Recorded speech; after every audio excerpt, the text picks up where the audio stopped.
This program features live coverage of an African safari and may include animal kills and carcasses. Viewer discretion is advised. It is a scorching day in the African bush, and over here we have some zebra taking shelter in the shade. This is Safari Live. Ready.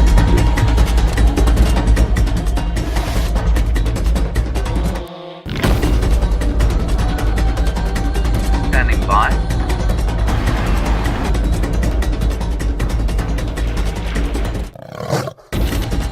5, 4, 3, 2, 1.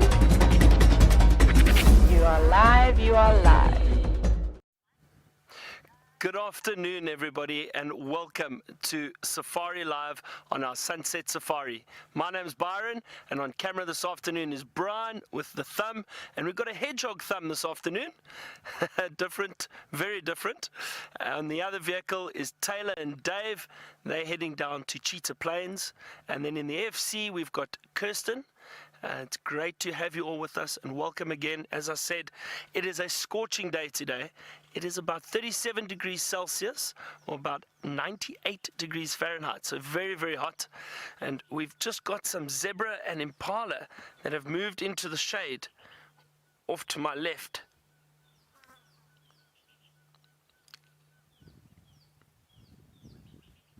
You can see these animals are all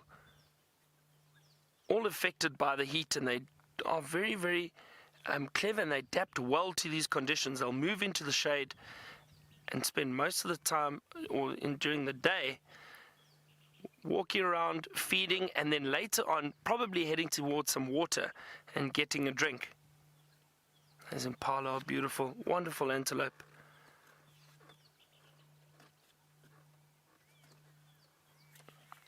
So this afternoon we are actually in search for some lions. We managed to get a glimpse of some lions this morning. We had 2 females and a male from the Umkuhuma Pride. It was wonderful to see them, and you can see clear blue skies. Really a wonderful day here today. So we're in search of lions. It's very hot, so I'm hoping they haven't moved too far. Possibly in around these drainage lines that we're going to drive through now, and I'm going to search very carefully. And while I do that, let's go over to Taylor so she can say afternoon to you. Welcome to a sweltering afternoon here in the African wilderness. Look at these beautiful elephants that we have found. Now, it's just a small group of them. There seem to just be 3 over here. You can have a look at that tiny little one, and even the adult female is exhausted from this heat. She's drinking water very, very slowly, as you can see, not really rushing her time, trying to spend as much time at this watering hole as she can. There she goes. She tilts her head back and has a little drink. Now, hello again, of course. My name is Taylor, in case you've just joined us for the first time, and on camera with me we've got David. There he is, and we are so lucky to be able to sit and watch this incredible, beautiful beast of an animal just slowly try and cool herself down. Let's see if she's going to perhaps spray some water on herself. It seems as though they have already had a mud bath, and it's been hot since early this morning, since just before we ended the sunrise safari. And I reckon that the elephants probably will be having a bath at any opportunity they really can get. So lucky for them, there's all those mud wallows around, and they're able to cool themselves down quite nicely.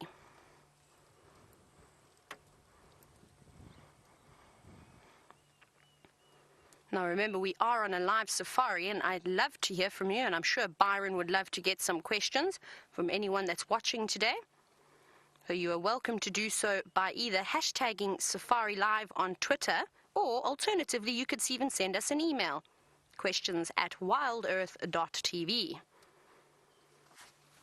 Now my plan this afternoon is to actually go back across to Cheetah Plains, and I'd like to try and follow up on those leopards. And hopefully, with all the water that is on Cheetah Plains, all those beautiful pans, maybe we'll see some buffalo and some more elephants in the water. I suspect a bit later we should see things like zebra and impala, wildebeest maybe even, all coming down for a little drink.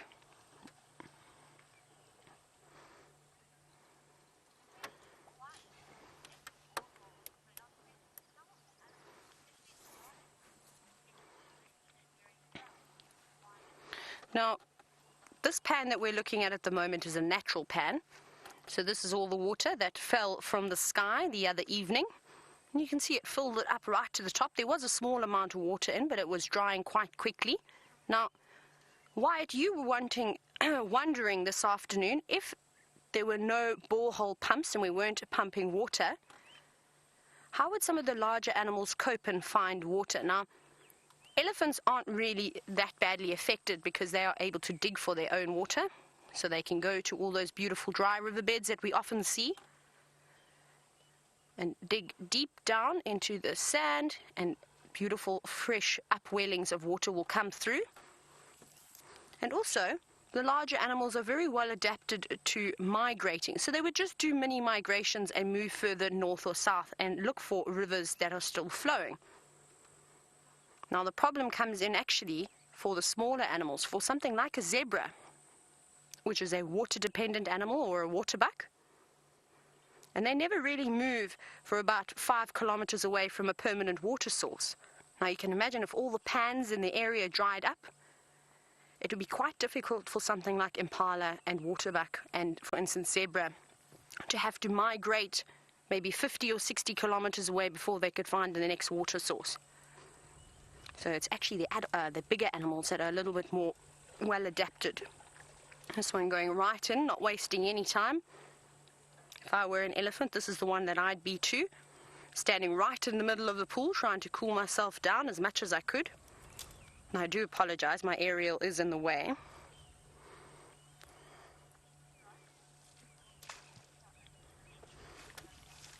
And I want to say a very special welcome to all the children at Windsor Oaks Academy. Thank you so much for joining, and we look so forward to hearing from you. So remember, you can ask us questions and we'll try and answer them to the best of our ability. So if you have any questions about these elephants, send them through. It can be anything you like and we'll try and answer them. But let's go back to the real stars of the show. You can see that little one standing in the shade of Mom. And of course it will be benefiting from all the water that she's now spraying over the top of herself. Little one looks like it's trying to eat.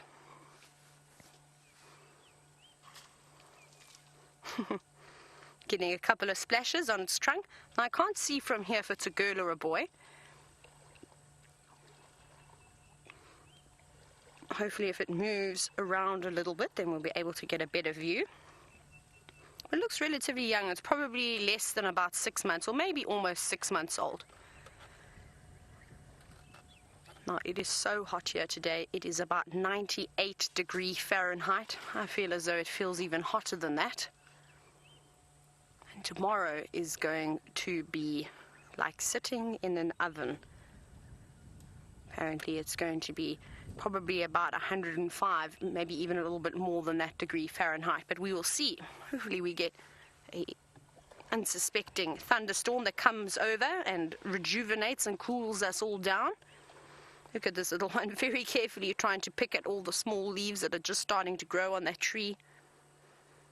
No, you're using your trunk very well. Not hanging around though. Better get back to Mom's shade so you can stay nice and cool, little one. And of course, that elephant is not wanting to leave the water just yet.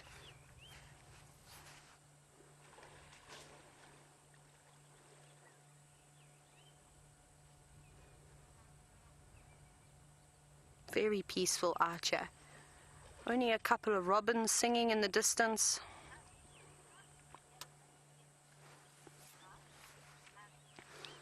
Now, Abby, you'd like to know, how do the elephants get the water in their mouth? If you watch them, look at those big trunks. They're almost like a straw. And what they'll do is that they'll suck the water up in their trunks. They can hold almost about 10 liters of water. And then they spray it back into their mouths. But now, this elephant is having a mud bath. And it's very important that the elephants cover themselves with lots of mud. And what that does is it cools them down nicely. It almost acts like a sun protection, like a sunscreen. And most importantly, is it suffocates all the little insects, so all the parasites that are trying to suck the elephant's blood. It'll basically make them stop breathing. And then the elephant will go and have a scratch on a nice tree.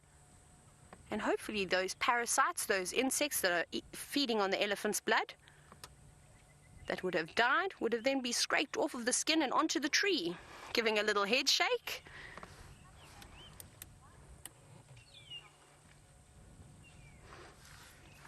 Now we saw this elephant give a little stomp and a kick and a head shake.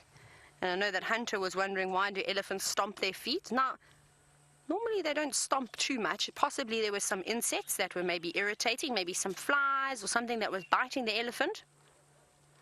And that's why it was shaking its feet around like that. But you can see when it kicks its foot into the mud, it's trying to loosen all that soil. You see that lovely mixture of water and mud now? It wants the perfect sort of consistency. So it doesn't want it too watery. It wants it to be just perfect, just to form a nice sort of layer on the elephant's skin. And you can see they almost go a lovely chocolate brown color when they cover themselves with the mud. And shiny. It's like they've put glitter all over their bodies. And that little one getting quite curious now, coming over, possibly to an older sibling, brother or sister.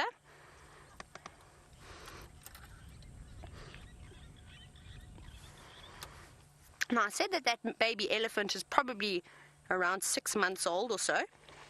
And I know that Julian was wondering, how much does that baby elephant weigh? Now, it probably weighs almost 150 kilograms, so quite a bit, well, just over 300 pounds. But I think that little one hasn't quite worked out how to spray the mud on itself yet. Haven't even seen it made an attempt yet to try and cover itself. But I think we're going to move on from these elephants now. We're going to try and head to go and find you all a leopard.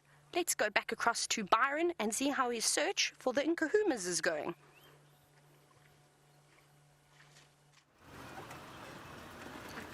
It's not going very well at the moment. We're having a good look, but haven't seen any sign of these lions. We're moving through some really thick bush, but I assume they're hiding in the shade somewhere. A good afternoon and welcome to the kids from Windsor Oaks Elementary, Mrs. Cameron's class. Lovely to have you with us. Please don't forget, everyone, send us your questions at #SafariLive on Twitter or email us questions@wildearth.tv. Okay, let's have a good look around here. I may have to walk around a little bit soon. Wait. There's a marula over there.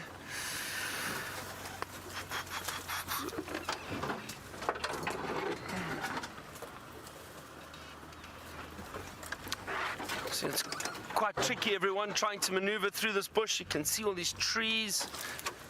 Our vehicles do take quite a beating while we're out here. Watch out, Brian. Hang on, what's this under the tree? Is that something there? It is, there we go, there's a lion. Look, everyone. Oh, that's the male. Oh, fantastic. And the rest of the pride. Or at least 2 females just behind him. Oh, there we go. Just as I thought, hiding in the shade.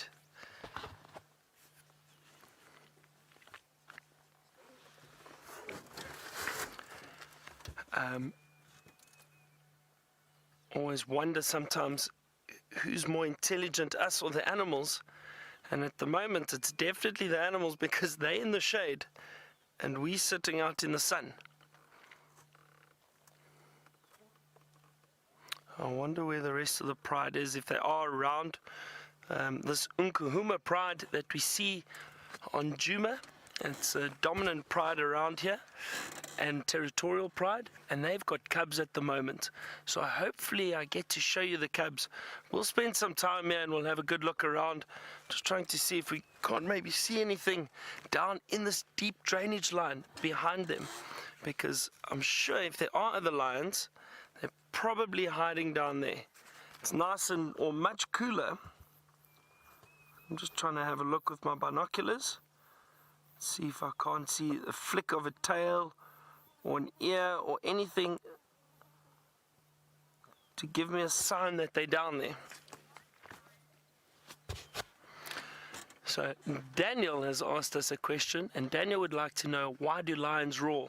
So Daniel, this big male lion especially will roar basically to mark his territory, to let other lions know that this is his home, or how we call it, his territory, to make sure that they don't come in and try and take that away from him and try and take the females away from him. So this male is part of a coalition called the Birmingham males. I almost forgot. Called the Birmingham males. And these males stay together, and together they're able to keep other males out of their territory. So that roaring will, usually it's a way for them to communicate and find each other, but most of the time it's to mark their territory, to say, this is my home, this is my area, stay out, stay clear. So that is mainly why lions will roar.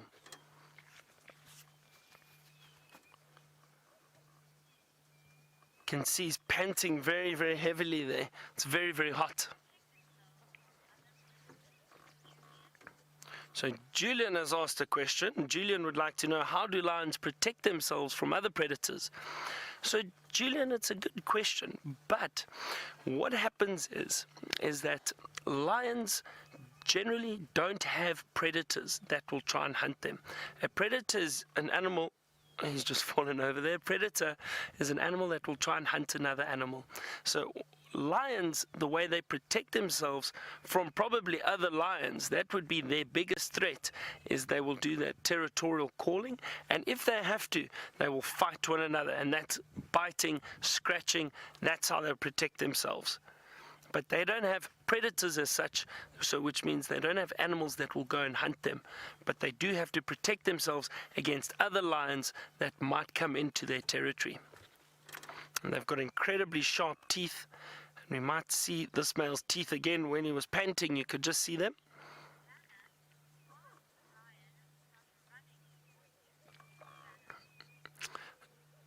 You can see those sharp teeth there. And Savannah has asked us a question. Savannah wants to know, why is the lion not running towards us? So Savannah, what happens is we've spent a lot of time in these areas tracking and finding and following these animals, and they are not afraid of us to an extent.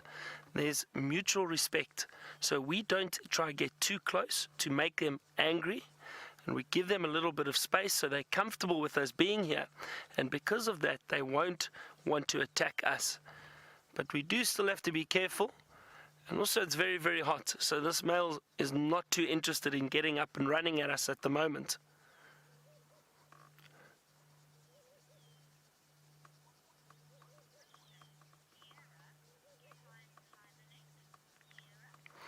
And little Sierra has asked us, do lions hibernate? No, Sierra, they don't.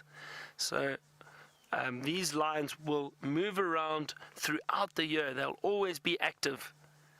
Most of our animals in Africa are active throughout the year. We don't have animals that migrate, except for, or mammals rather, we don't have mammals that migrate, except, not migrate, hibernate, except for snakes. Snakes and reptiles, they will hibernate, but not these animals. So we don't have bears like you do back home in North America. So they would hibernate, but not these lions. So Madison has asked, how do we know if it's a boy or a girl? So Madison, if you have a look at this male over here, he's got a lot of hair around his head and his neck.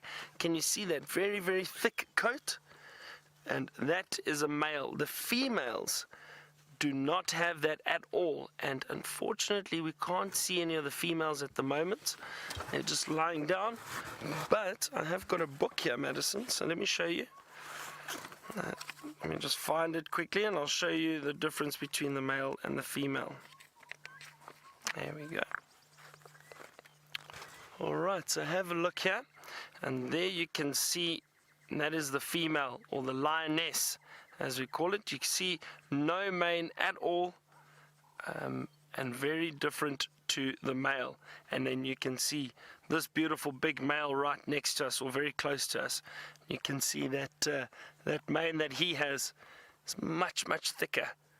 And the reason for the mane is actually to protect themselves from other lions. So because what happens is when they do fight, they obviously attack the neck.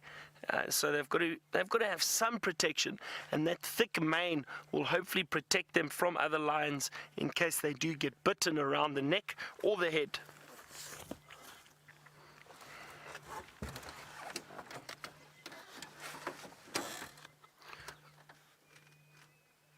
He's stretching a little bit there. Abby has asked how sharp their teeth are. So Abby, a lot of their front teeth are very sharp, but also they're just very big and powerful. So they can tear open food that they eat, like a buffalo, which these lions have been very successful for the last week. They've been hunting a lot of buffalo, and they will be able to tear open the buffalo and eat the meat very easily with those sharp teeth.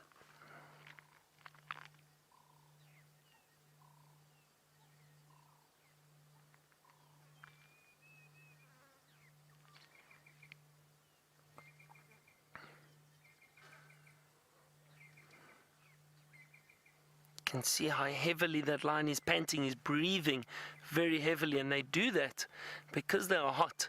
It helps them cool down, so that's why he's breathing so heavily. You can see his stomach and his back moving up and down. Have a look there. You see that?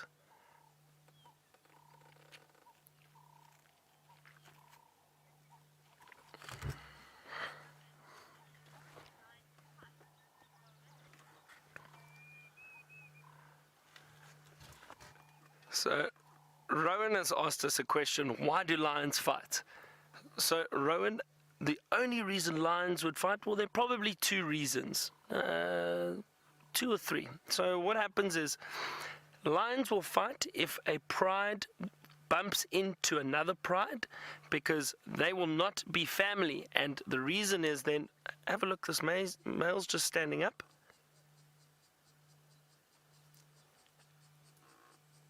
They're just moving further into the shade, but you can see that lioness there now too.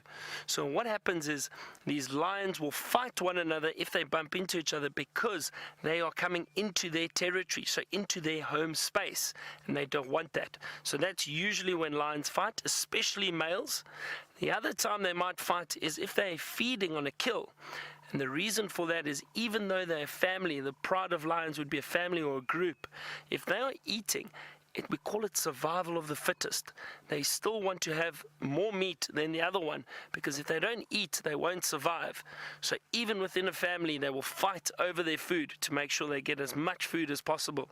So that's probably the 2 main reasons why lions fight.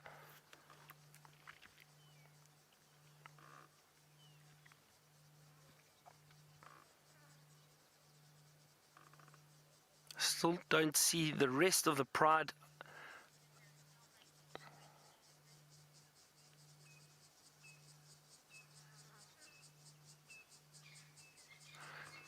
Some francolins calling in the distance, little ground birds called francolins.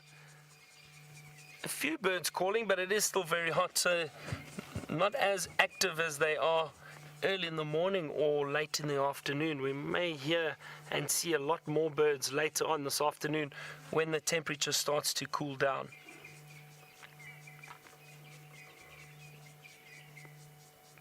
It really is amazing that we're able to get to see and show you these lions, because it's not easy to find. A lot of the time we spend hours tracking and looking for them, and even this afternoon we spent quite a while driving around here looking for these lions. But we saw them this morning and we knew they walked into this area, but we didn't know exactly where they were. So we do have to look very carefully. Wonderful that we can sit with them. We're going to stay around here and see what these lions get up to if they do move, so we'll stay a little bit. But while I do that, let's head back to Taylor and get an update from her.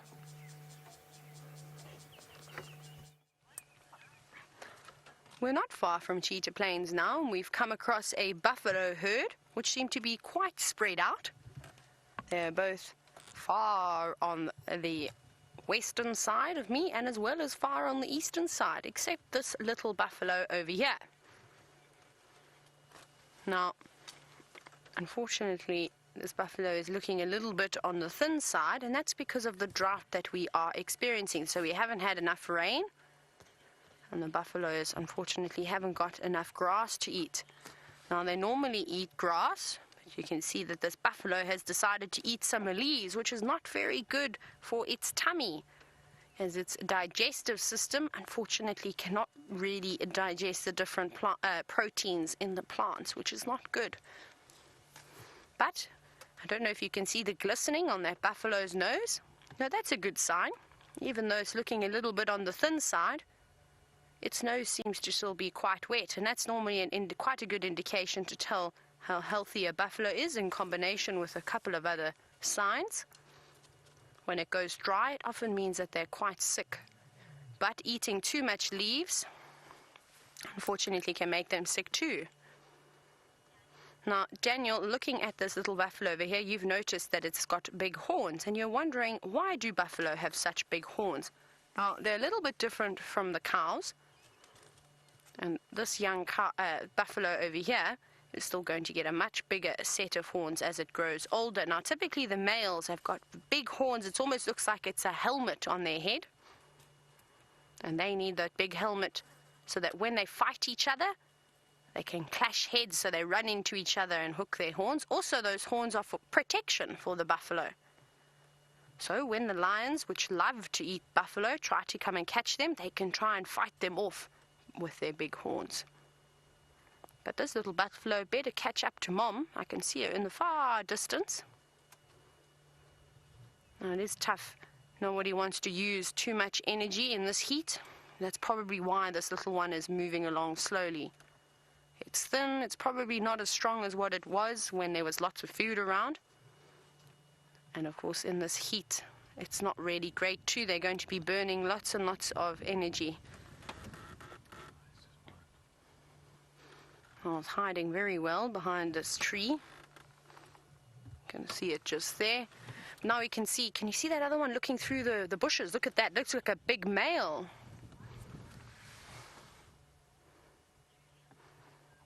There we go, that looks like a young male that poked his head around, just looking towards us.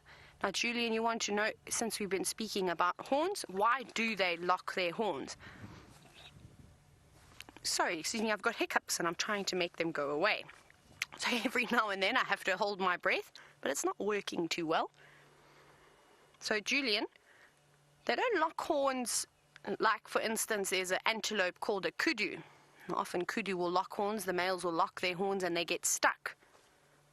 So sometimes the buffalo males, they can hook their horns and they get a little bit stuck, but it's not for long. But the main thing that they do with their horns is that they clash heads. So you see that big part on the top of their head that looks like a hat? That's called a boss, and that's the part of their horns when the males are fighting that they will connect with each other. So they'll run from a distance and then put their heads down and bash them together. It's so loud that it sometimes even sounds like a gunshot if it's two big males having a proper fight. But that's a young boy. He's still got lots and lots of growing to do. But let's go up a little bit further and see what else we've got. Maybe we've got a nice bird to show you. Maybe we've got even some of the smaller antelope, like a common daker, which I'm sure will be around sitting in the shade. But I think that part of our plan today will consist of going to check all the different watering holes because it is so hot. And hopefully, like I said earlier, we're going to see lots of different animals playing around. Have a look at this giant termite mound. This is a really big one. Look at this. Now I think what I'm going to do is I'm going to go and very quickly stand next to it. Just want to show you how large it is, and then I'm going to come back to the vehicle. Now, tuck my little cable in. Termite mounds can get rather big, and this termite mound is made by the large fungus growing termites, which maybe we'll be able to see. But I just want you to stand right at the base so you can see exactly how big it is. Do I look tiny compared to this termite mound?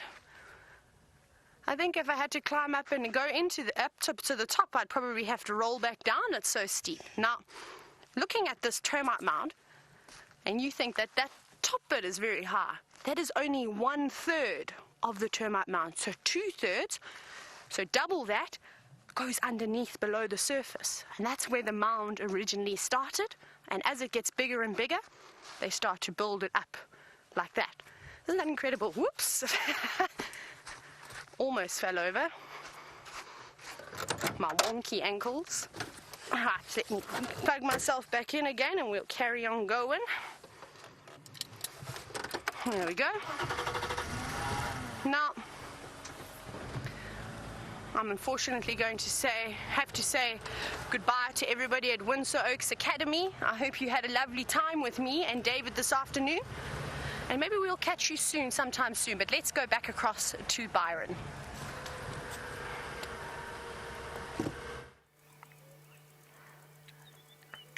And we've moved a little bit because that male moved. You can see these lions resting in the shade. They're not going to be going anywhere anytime soon. I still cannot see any sign of the pride, or the rest of the pride rather. Just these few lions here. But I wouldn't be surprised if the rest of the pride is possibly in this area. It is so thick and so dense, we can't move any closer or around here very well. So I wouldn't be surprised if the rest of the pride is possibly just lying down in the shade somewhere.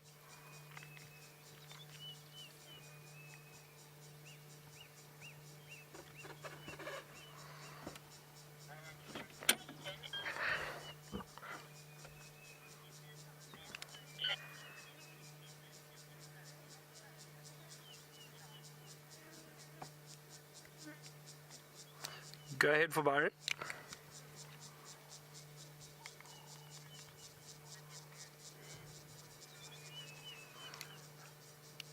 I can't see the rest of the pride at the moment. I can only see 1 or 2 males and 1 or 2 females. I don't see any sign of the rest of the pride.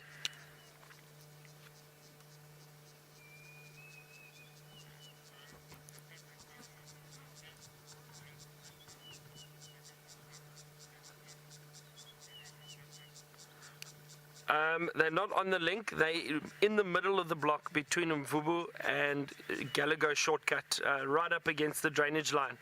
There's a little 2-track that heads down from that link from Buffelshoek cut line, Gallego shortcut, and there's a 2-track that heads south, and we basically south and east of that. It's quite difficult to get through here.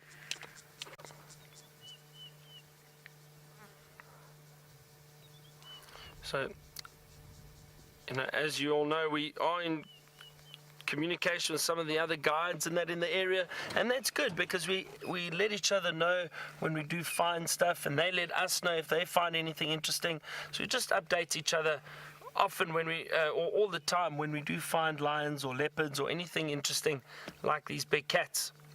John asked us a question, and John wanted to know, do these lions form coalitions where they're not related? And John, that is true. They do occasionally. I've heard of it happening in certain areas. Usually, though, coalition consists of lions where they're born into the same pride. Might not necessarily be the same mother. It could be 2 different females or 3 different females that give birth around the same time, but those cubs are all brought up together within that pride. So they are related because they're probably going to have the same father or the same dominant male that's mated with those females. Those males then form a coalition. Those cubs, when they grow up, form a coalition. They'll stay together. But I have heard in other areas where male lions meet up from different prides and they form coalitions too. I've never seen it myself though, but I have read and I have heard that it does happen.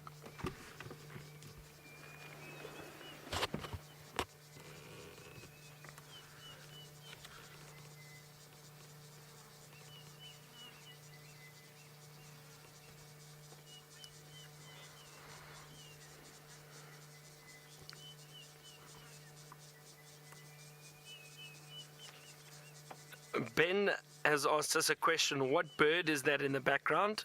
Ben, I can hear two very clear birds, so I'm not sure which one you're referring to. There is the one currently calling that we can hear is called an orange-breasted bush shrike.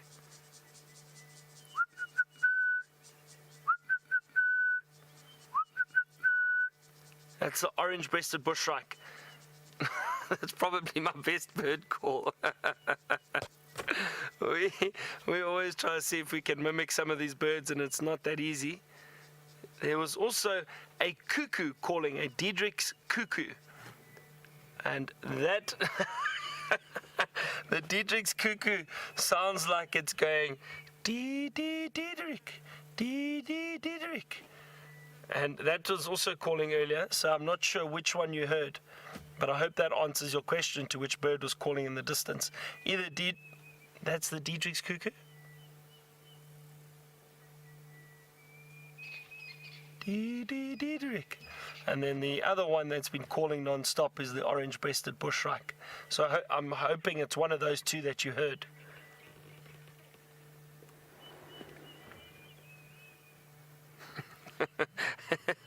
It's really funny trying to do these bird calls.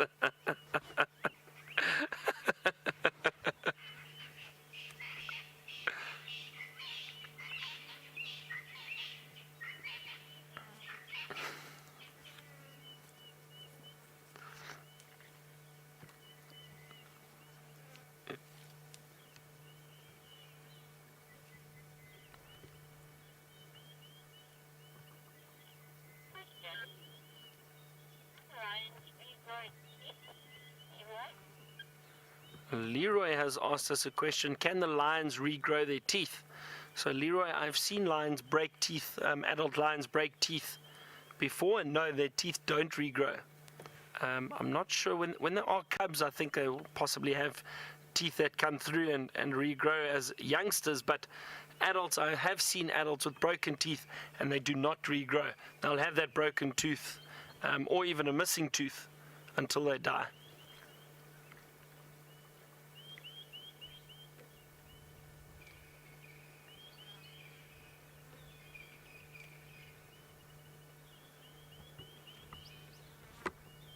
These lions actually have a very good spot here, and I'll tell you why. Because we're on the edge of this drainage line. There's quite a deep drainage line down to our left where we are parked at the moment, and you can see that through there. You can see it's very thick, and you can see just down a little bit.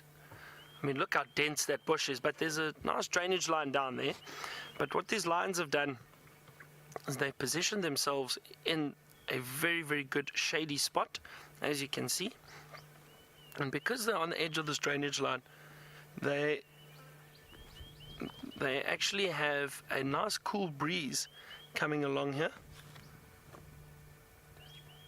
And because of that cool breeze, they are probably much cooler than we are sitting out in the sun. We have got a little bit of shade. Just wanted to show you something interesting. A little insect. I'm not sure. Can you see it just there on my hand? It's a nice thing about hanging around in the bush like this. You get these little insects crawling on you every now and then. Actually, you know what this is, everybody? This is a baby praying mantis.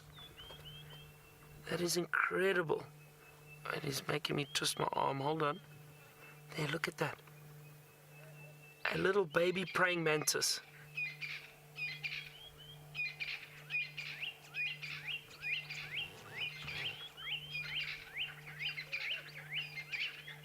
Wow, I had to look very, very carefully to see exactly what this is. You can see those front legs. Every now and then, there it stands up there. Can you see that? There it goes. Look at that. And look how tiny that is. It just shows you find the strangest little creatures out here when you are spending time in the bush. Even when it's sitting with a pride of lions like this. Oh, that's great. It's Awesome. It started crawling on Brian and Brian passed it to me. I'm going to let this baby praying mantis go. While I do that, Taylor's made it onto Cheetah Plains.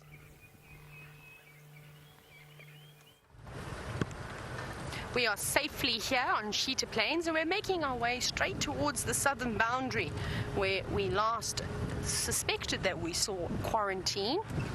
Now, let's see, there's a couple of kudu around here. Now, let's see if anybody's willing to hang around. Probably not, though. There's one. I think she's going to dart in front of the road. Well, this is a lovely female. She still seems to be a little bit young.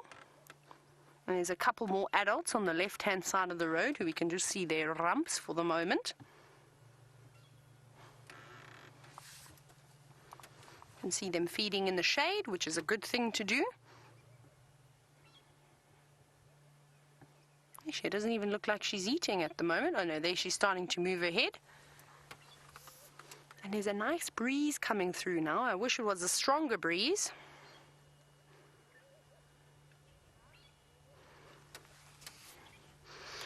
Now, it's a bit strange at the moment, the weather. I think it's quite humid. David, do you think it feels humid today? Yes. It feels very humid. I know, Jimmy, you were wondering if it is a dry heat or a humid heat. Now, typically in this area, it's just a dry heat. But because we haven't had any proper rains yet, that humidity is building up. The soil is getting hotter and hotter. And hopefully, once we do have our first rains, it will cool down significantly. Hello, girl. It's okay. Having a little stare at us. We go a little bit further forward.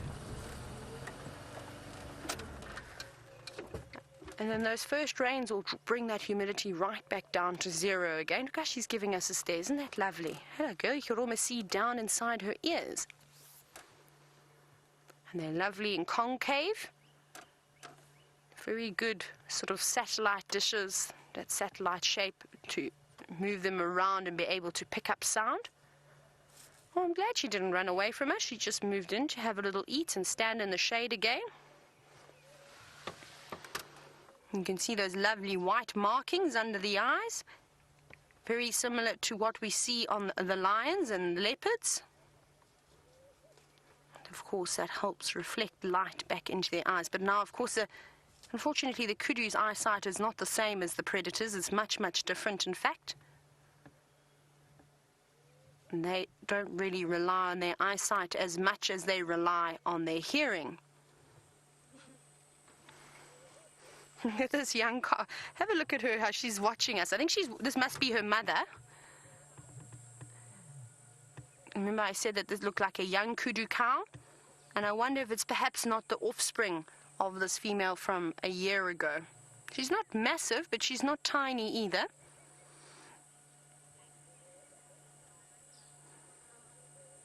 And it seems as though she was a little bit nervous and that Mom sort of disappeared. But Mom's keeping a close eye on the other side, but not really too stressed. We saw her feeding, so she's fairly relaxed. Oh, there, I'm hiding away. Oh, there's a couple of more kudu coming down. Let me see if I can go a little bit further forward, and perhaps we'll get a better view. I think we may. Very clever of them to feed in this drainage line. I think once we get past these trees, we can look back into them. There we go. How's that, David? We've got a little view. It's obviously not the perfect view. A couple of leaves and things in the way. But I suppose we can't always have the best view all the time. Now you can see them both looking, they're not really actually looking at us. They're looking at the other female that's walking sort of in front of my vehicle and around it. And I think she's just taking a wide berth and she's going to come and join them down in this drainage. I'm so sorry, I've got hiccups again. And I'm really trying to get them to stop. I'll perhaps have to try drinking water upside down. Look at how elegant they are and how agile they are when it comes to moving. And always watching where they put their feet. You never really hear the kudu making too much noise, even when they are walking through leaf litter. And there's the other cow at the back. So it seems as though it's just the three of them here, a small group. which is probably why as well, why they get a bit on the nervous side when one of them disappears out of sight. Being in such a small group can make them quite vulnerable. Isn't that lovely? Right, let's carry on from these lovely kudu and see what else is out and about on this wonderful day.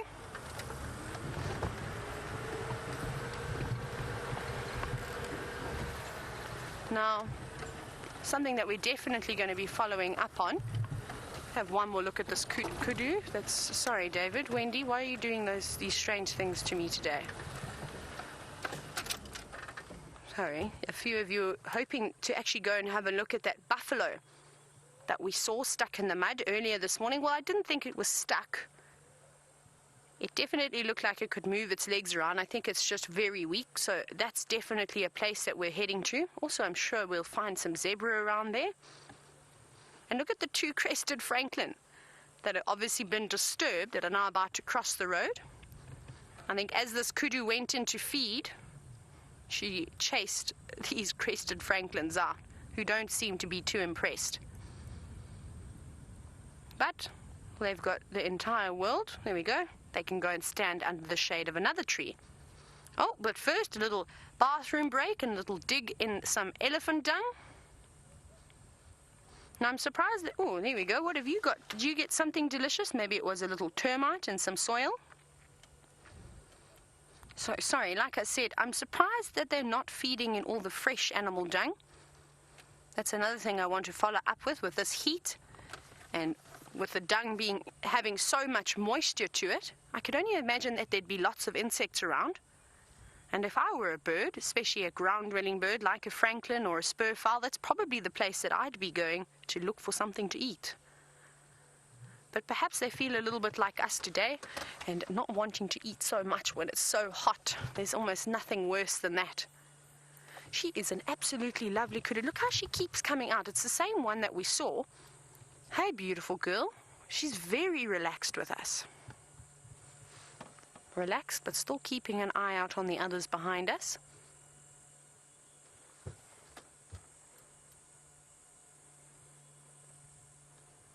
All starting to look a little bit plump as well.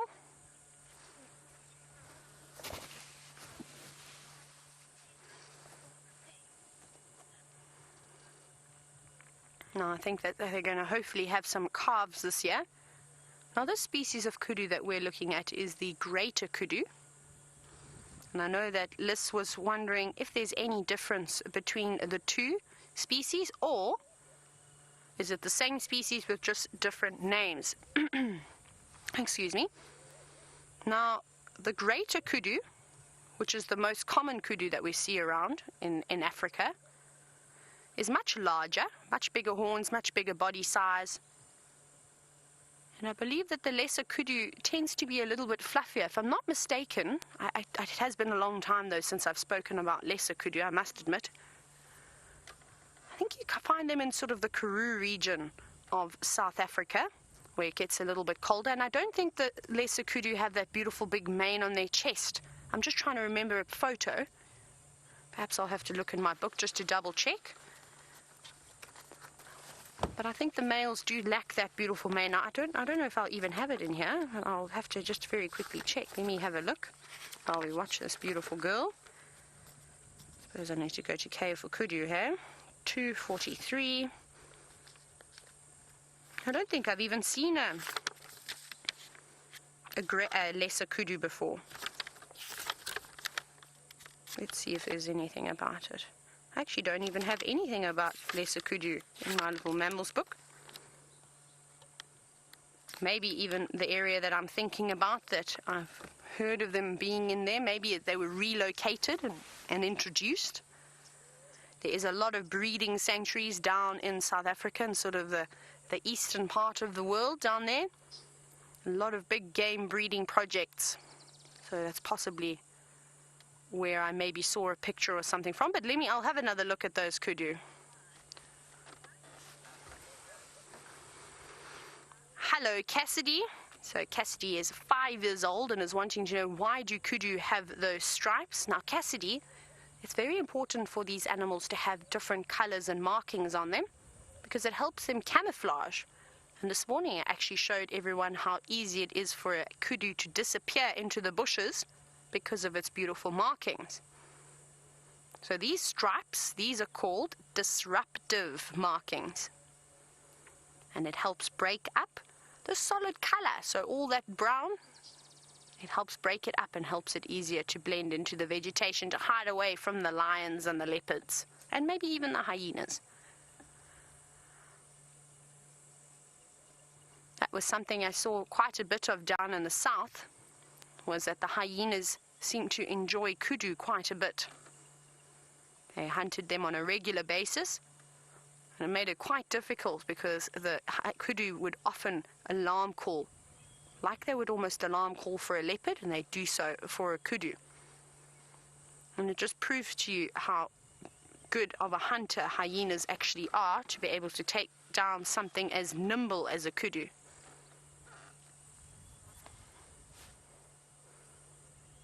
There's quite a few little dragonflies and all sorts of things flying around today, but of course they never want to sit still. But maybe when we get to the watering holes, we'll see a couple of butterflies and maybe some more dragonflies, a few wasps.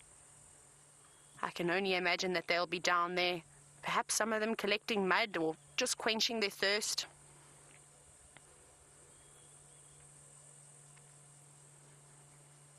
But this little spot that we have found is magical. Of course, with the kudu, some nice shade. I know that David is definitely appreciating it, that we're not staring into the sun today. But let's carry on. Let's try and get to some of these pans.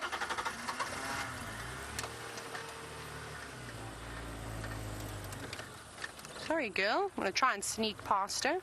No, she's not having any of it, and she's going to trot on down to the rest of the family. Bye-bye, girl, but thank you for the lovely show. Wasn't that stunning? It's not often that we get to spend a lot of time with something like a kudu. Normally it's a quick glimpse.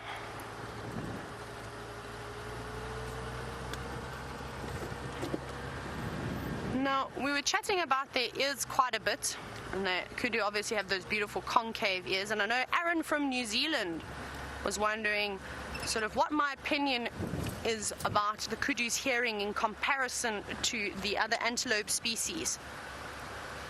I think kudu must have one of the best senses of hearings. I mean, we predominantly see them in the thicker vegetations along the drainage lines. This is obviously where they like to feed, on those lovely green leaves. And I think when you're living in the thicker vegetation, it is important that hearing is one of your best senses. Because there's normally a lot of trees around, a lot of litter on the ground. It's quite easy to pick up the cracking of a branch or the rustling of leaves if something is moving around in there. But eyesight is not necessarily so important, especially in the summer months when everything is so dense. Remember, all these trees out here, they get lots and lots of leaves on them. And sometimes you get thickets that are almost impenetrable, that you couldn't even walk through, that even probably an elephant would find a little bit tricky to navigate into such a thick terrain. And that's when you need the good hearing. So I think anybody in the Tracholaches family, so the spiral horned antelope, so from the bushbuck to the Inyala, that obviously live in similar environments, I think that they would have relatively good hearing as well. But sort of in proportion to the rest of their body, I think that kudu must have some of the largest ears. They almost, especially when they're younger, they look quite funny with their big floppy ears, and they haven't quite grown into themselves yet. David, are we still going straight? I'm still going straight. Still learning cheetah plains. Well, I sort of know my way around, but I keep forgetting the name of the roads. But I suppose that's not too important just yet. As long as I know how to get from A to Z, that's all right. Right. Oh, we've got some impala up ahead too. This is great. We're having an antelope day today. We've been having lots of days where we've spent entire mornings or afternoons with the various, sorry, I thought I saw Wendy. Wendy's acting a little bit on the sick side again. Sorry, so what I was saying was that we've spent so much time with the various birds and cats. We never really stop to appreciate all the antelope, and sometimes they're just not around, and it seems as though they've been avoiding me for the past couple of days. And of course the impala always moving into the thicket, but that's okay. At least we can sort of see them through here. And all moving off. Now it doesn't seem like Cheetah Plains got as much rain as I think we did on Juma. We've already seen the grasses starting to come through again nicely. And perhaps Byron will be able to show you what quarantine looks like, or any of the other open areas. But out here it's still looking a bit dry and miserable. You can see them moving into the thicket, searching underneath the trees, underneath fallen logs, looking for any bits of green grass that are still around or somebody has missed.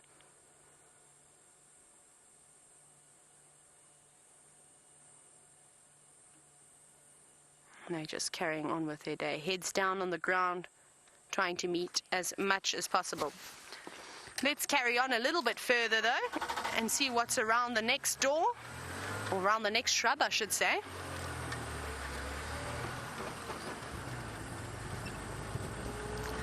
Now, I was having a good chuckle this morning when I was on my way back from Cheetah Plains. We came across a couple of lizards in the road, but unfortunately they'd never hung around long enough. And now, Ben, you were wondering if it's too hot for the reptiles at the moment. I don't think so. I think they'd still be out and around. However, I think at 12 o'clock today, though, they probably would have hidden away. But now that it's cooled down significantly from what it was earlier, I think they'd be back out basking in the sun, catching the last rays of light. So that's something that we're looking for too, checking the trees, looking for any tree agamas. I've seen a couple of Gibron's geckos, some large plated lizards, but once again, they're so shy. We've almost got to catch them as we're driving along like this.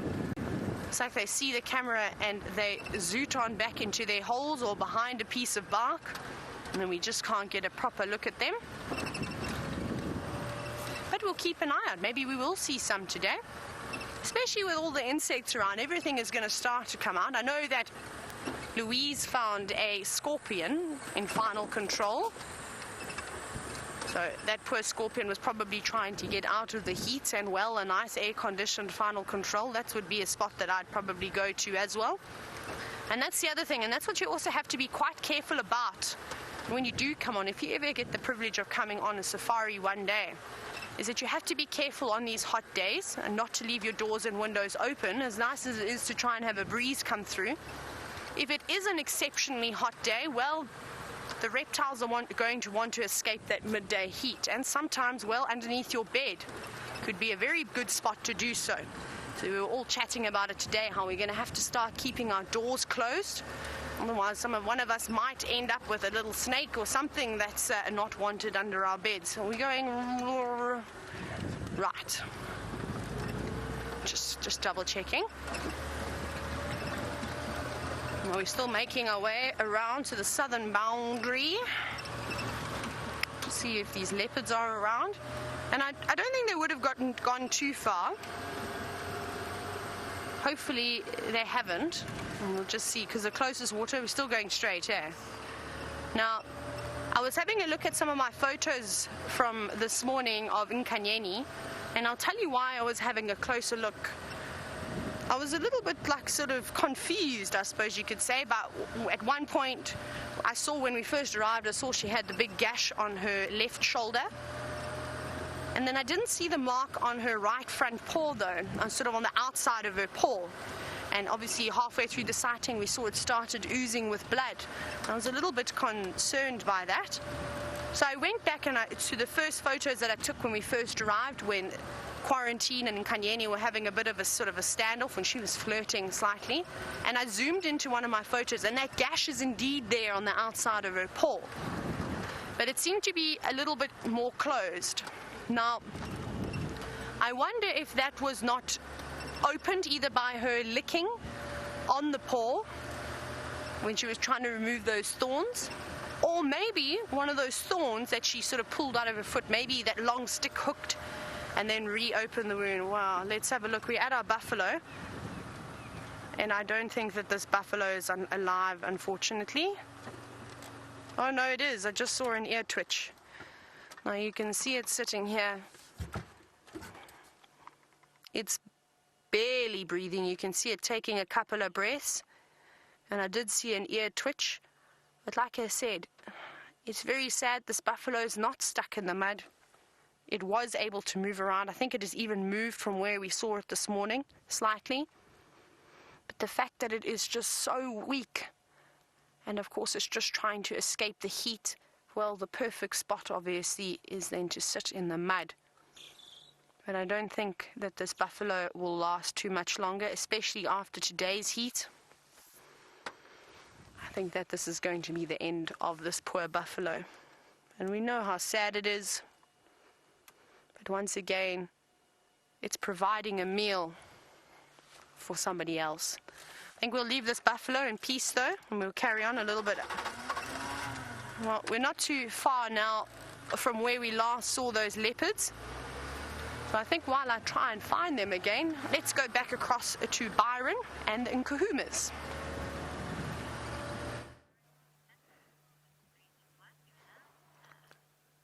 So we've just got a view of the other male. He's come out into the open a little bit.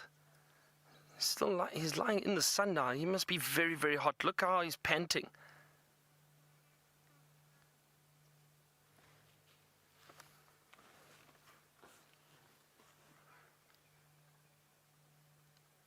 I'm sure there are a few flies buzzing around there too. Look at that. So 2 males here this morning. We only got to see 1 male. And there's no sign of the rest of the pride. They've possibly just moved into the drainage line. As I was saying, it's very, very thick in this area. They're possibly lying in the cool shade, or in this cool sand rather, down in this drainage line at the moment. I'm glad we got to find them though, because it was a bit tricky getting in here. They are resting. I think they are going to rest for quite a while still, because it is very hot this afternoon. And so I think they'll probably stay here for quite some time, and probably only leave much later this evening, early evening, as it starts to cool down, and then possibly go and find some water, I'm sure, because it's been so hot. Let's just have a look. The others are just off to my right. You can see them here. That's the other male and the female.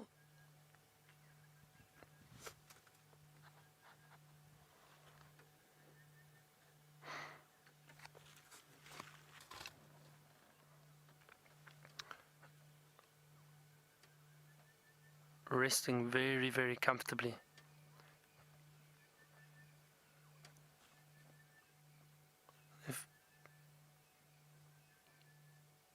They're right on the edge of this drainage line, and I'd like to show you something quickly. This tree just in front of that male line. Let's see. Oh, well, those there, and actually all over here, it's got quite dark bark, and that one, and the one off to the right, and then we're actually surrounded by them at the moment.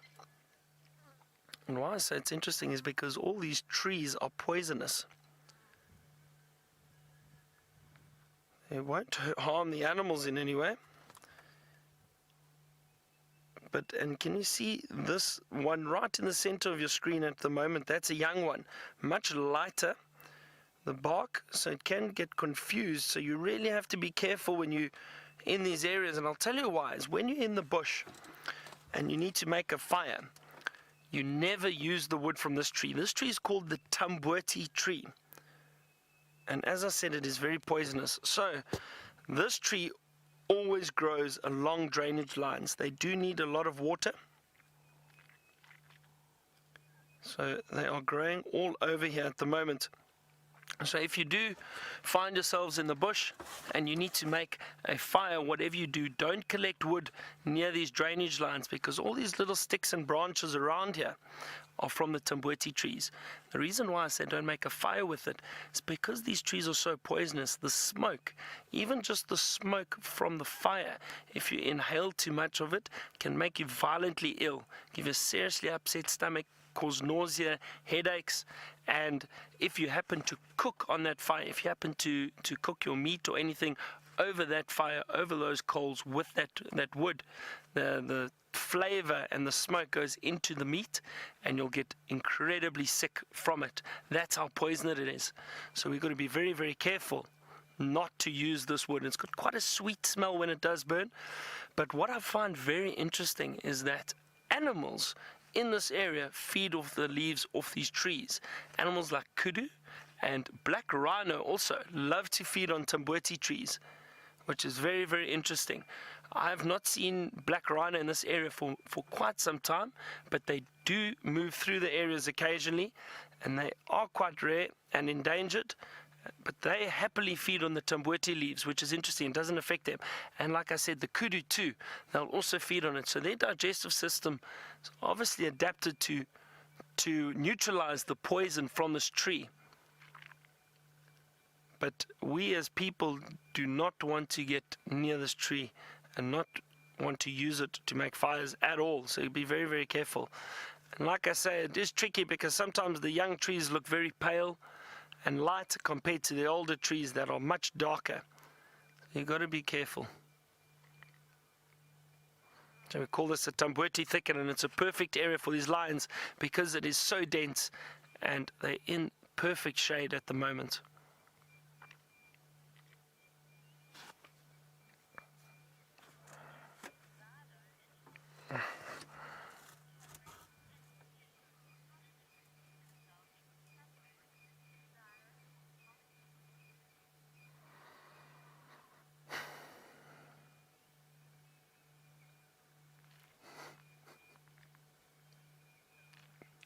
So we got a question from Zalo from Hong Kong. And Zalo wanted to know that the lions, he can see that the lions have very thin hair, and he wants to know how do they protect themselves from sunburn. So Zalo, because they are covered in fur, they don't get sunburnt, and they don't have bare skin that is open to the sun. So they do not suffer from sunburn. Animals that would potentially suffer from sunburn are actually hippo. The hippopotamus has got a very, very sensitive skin, and that's usually why they spend most of the time in the water, especially in summer. And they'll roll around in the water and cover themselves in mud, usually because their skin is so sensitive and they don't want to be caught out in the sun. And they could potentially get a form of sunburn. Not like we get, but they have got sensitive skin, and they do have to be careful in the sun.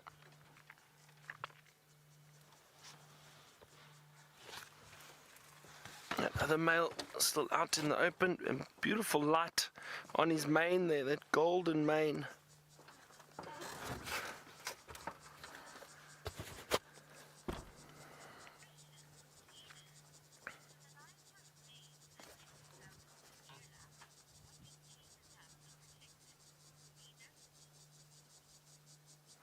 Minas has asked us a question about the manes of the lions and the dewlap of the leopard. And I was saying earlier how the manes of these male lions protect them in fights from other males, because usually the necks and the head are attacked when they are fighting. So those thick manes help them. Similar with the leopards have got very thick necks, not quite the same in terms of protection because they don't have long hair. Minas would like to know, what do the cheetah have to protect themselves? So cheetah actually don't have anything around their necks or heads, but also cheetah are very different predators, and I say that because cheetah try and avoid confrontation at all costs. Usually it's more of a show, a baring of teeth, and they actually run up and stamp their feet very quickly. It's an interesting display, and they try and almost intimidate the threat rather than attack it. And if cheetah had to come into contact with the lion or leopard or anything, it would get seriously injured. The cheetah, to protect themselves from other animals, from other predators like lion and that, what they have obviously is their speed. They can run away and get away from lions very, very easily and quickly, unless the lions surprise them and ambush them. But they don't have anything around their neck to protect themselves from fighting with one another. And also cheetah don't often get into a territorial dispute like these animals do, like the lions do, where they fight and potentially kill each other. As I was saying, it's usually a show and intimidation, and then they may attack and fight one another, but it's not nearly as aggressive as these big cats over here.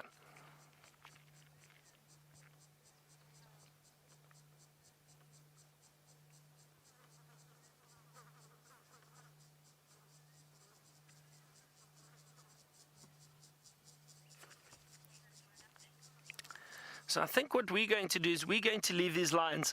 I'll tell you why, is they're very, very or completely resting at the moment. They're happy in the shade, and I really don't think they're going to move anytime soon, possibly only later this evening. So we're going to carry on driving around and see what else we can find. And while I do that, let's head to Taylor and see what she's got on Cheetah Plains. Oh no, there's that little stick in the way.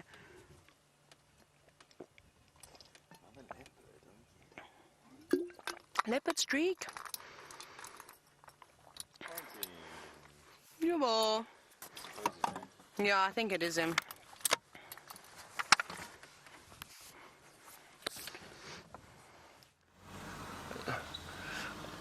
Oh no, it sounds like Taylor's got some gremlins with her at the moment, so we can't get through to her. That sometimes happens. You can imagine being out here while we are in the middle of the bush. Technically, it's quite difficult to always communicate with one another. So as I said, we're leaving these lines now, but it's actually nice that you can see just how we actually found them, and how thick this area is. So you can dodge the branches with us. Watch out. I'm just trying to move through here. All right, it sounds like Taylor's got rid of the problems on the vehicle, the gremlins. So head to her. She's got a leopard to show you.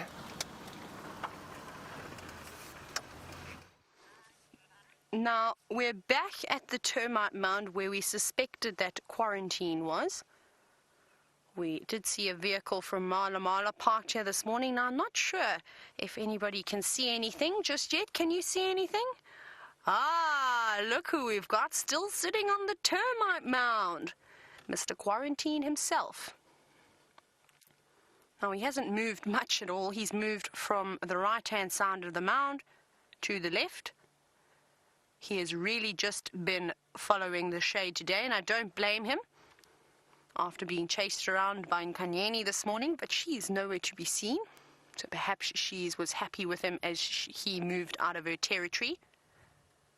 And hopefully went back to find her cubs again. Now, he's giving a couple of yawns. Let's see if he grooms himself and perhaps if he's going to wake up. There we go. That's what we like to see. But now, Mr. Quarantine, we don't want you to go further south. We're actually viewing him from quite a distance. He's not on our traverse anymore. So let's hope that maybe he does come back across the side to have a drink at one of those pans on the big open plains. Can we try and zoom into his eye on his left eye? Has he got a cut under his eye? Is that as far as we can go? Like I said, we're far away. I'm trying to work out if it's just a spot pattern or if he's perhaps got a gash under his face. Can you see that under his left eye? If you're looking at the screen, it'll be on the right. No, I think it's just those beautiful markings. Sorry, that for a moment looked like a gash. Now it seems as he's come out unscathed, and it looked like Nkanyeni got a little bit of a hiding with her gashes. And of course that makes sense because Quarantine was well more than double her size from what we saw today. And he's really turning out to be a beautiful leopard. Remember, in the beginning this morning, we almost had our doubts as to who he was. Let's see if he comes back. Don't go further into Mala Mala. Please don't, big boy. Oh, he's just laying down again. Let me go forward. So, Darby, there's another gap. I don't know what's that like. Must I go forward? Oh, more? Oh no. Okay, we're just trying to work it out how we're going to do this. We're going to go back. And I'm going to go slowly just until David says he's got a good view. Now this is a little bit more. No. I think we're going to have to get him through there, hey? Now, I know that this is not the greatest view. Of course, we've got lots of trees and leaves and things covering his face. But perhaps he'll get on moving again. He's moved once. He seems to be itching towards the end of the shade. Perhaps he's just working himself out to face the heat of the day.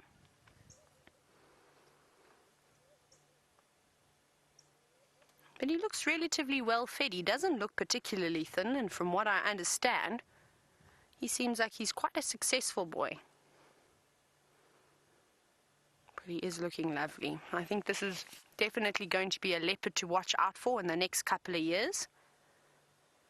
I mean, if he's sort of this size at 4 years old, he obviously seems to sort of slim down when he stands up.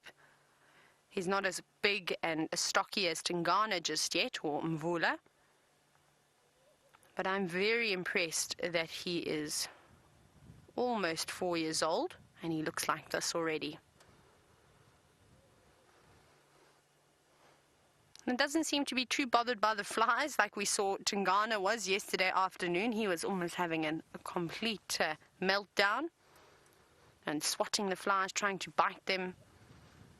Whereas Quarantine seems to be a little bit more relaxed. Just the occasional sort of tail swat. He shakes his head and just tries to bite the flies. No, I think if we go back. Do you think we'll go? So David said he thinks if we can go back a little bit more, we might even get a better view. But let's try this again. Well, we'll see. We may have to push Wendy backwards. Right, let's try this again.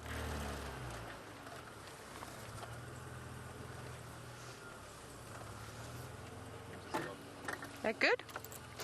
Oh, there we go. Well done, David. That's an even better view. But he's quite far from us. He's probably about 70, maybe 80 meters away. Like I said, he's right at the edge of the shade now. He's moved off that termite mound. And now we can only just sit patiently and see what he does next. Oh, and I was trying to have a look at what caterpillar it was that I found today, that bright green one. So thank you for sending all those screenshots through. I had a look, but it was quite tricky. I don't have a butterfly and moth book. I've ordered one and I'm just waiting for it to be delivered. And I'm not sure, still uncertain as to what it could be. I looked at the sorrels, but they don't really occur up in this area, but their caterpillar looked very much like that. It could be one of the Acria butterflies, which is a very large family, and they've got a variety of different ones. So I still have to get back to you on our little green friend. Now, it would help if we found them on whichever plant that they would be feeding on. That would help immensely. But I shall let you know as soon as I figure out who it is. Perhaps I will have to borrow Steph's book. Now he's gone flat.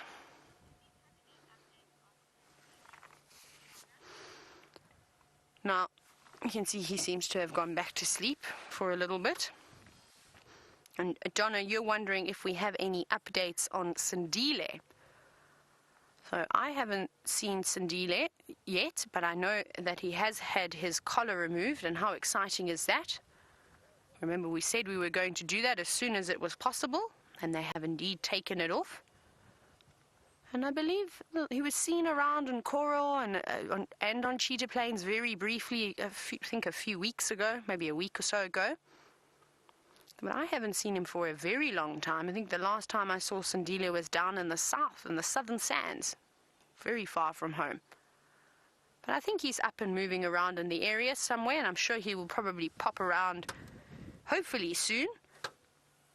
It would also be quite nice to see how big he's getting.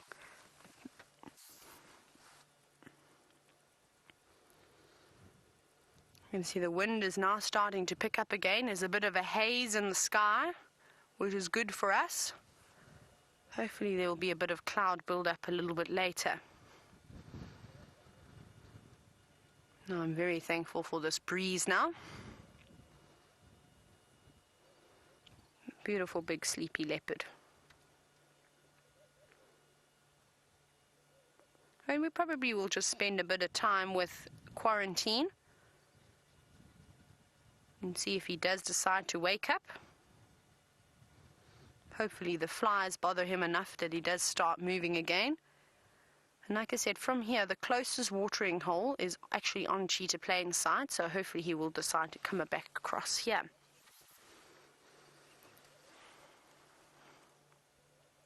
You can see him breathing quite quickly though, trying to cool himself down.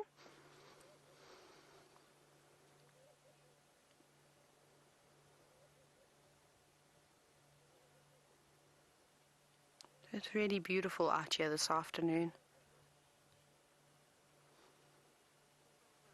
Doesn't seem to be too much around though. I'm just sort of scanning the area as quarantine sleeps. I can't even see Impala out on the plains. I don't even see Norman the GNU just yet. Perhaps we'll come across some more buffalo in the watering holes cooling off.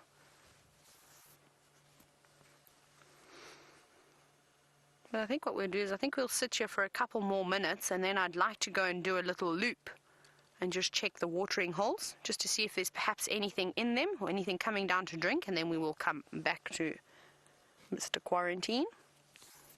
Because at the moment it doesn't look like he's going anywhere.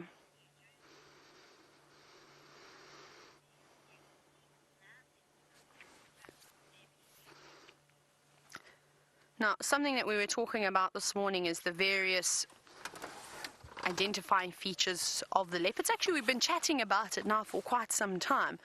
And thank you, Debbie. And I know someone else mentioned it this morning as well, on that beautiful landing strip that you are able to identify Quarantine with on the back of his rump. Let's see if we can get another view. And I think that that's quite unique. Remember, I sort of described him as a jaguar. There you can see, if you follow the top of his tail, and you follow it all the way towards the vertebrae on his back, you can see those sort of row of spots that have almost looks like they're about to join together. And I think that that is quite unique and it's quite lovely.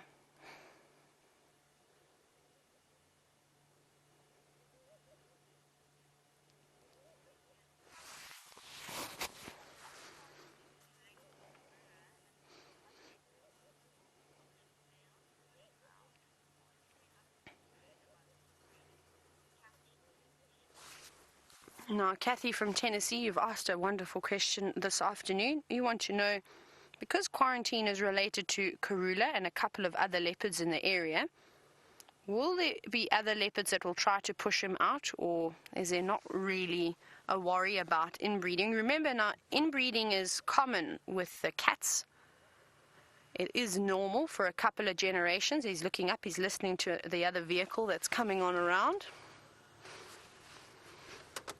And it's all right. I think for the moment, I mean, it's Quarantine, and then of course his older brother Shavambalana that seem to be in this area. Sindile is a little bit too young, so he's going to have to live in and amongst the various females and other males' territories, I think, before he sort of finds himself.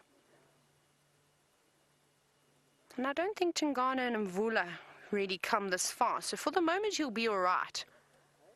I think the only competition he's going to really have is against his brother, who seems to be in the area occasionally too. But for now, he's fine. And it won't be too long before maybe he expands his territory slightly, and then maybe he even decides to move out. Maybe he moves further south, maybe he moves further north or east. His future is uncertain. He's still a young, a beautiful leopard. But let's go back across to Byron, who has got a zebra, or even maybe a group of zebra, I'm not sure.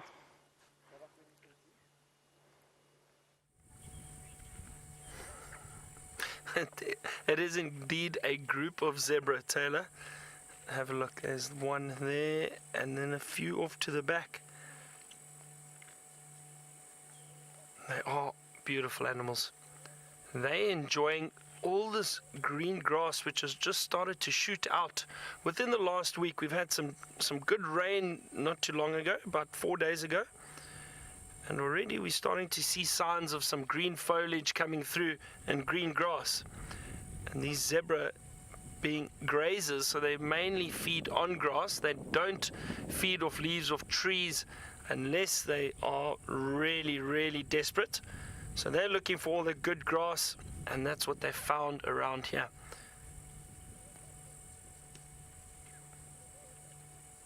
Some flies bothering that one.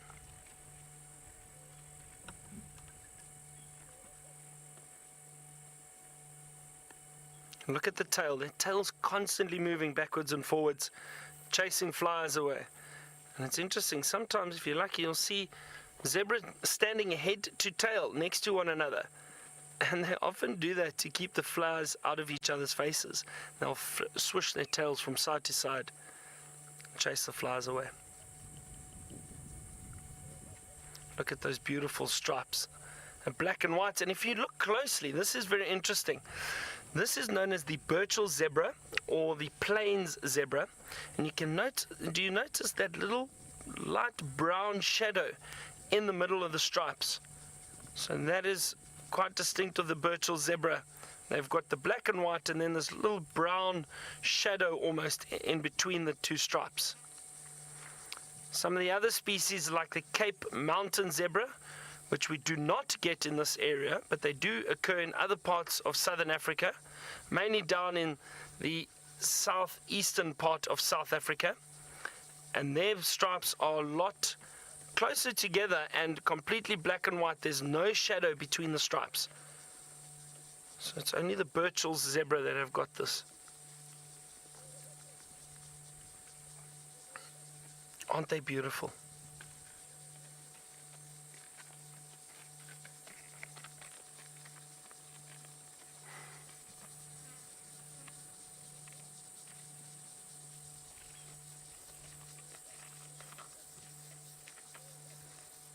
It's a really peaceful afternoon, very quiet, few birds calling in the distance, but it's been very, very warm, very hot, so animals are just kind of taking it easy, I guess. They're looking for food.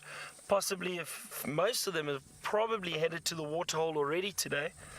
A lot of people think that animals only drink either in the morning or either in the late afternoon, but it's not the case. They'll drink throughout the day. Whenever they're thirsty, animals will go and drink. And at the moment, because of that rain that we had fairly recently, there's some lovely little mud wallows and pools around. We'll see if we can find some for you. But then these animals are able to then walk past and get a drink, as opposed to having to find the big dams or big permanent water holes all the time.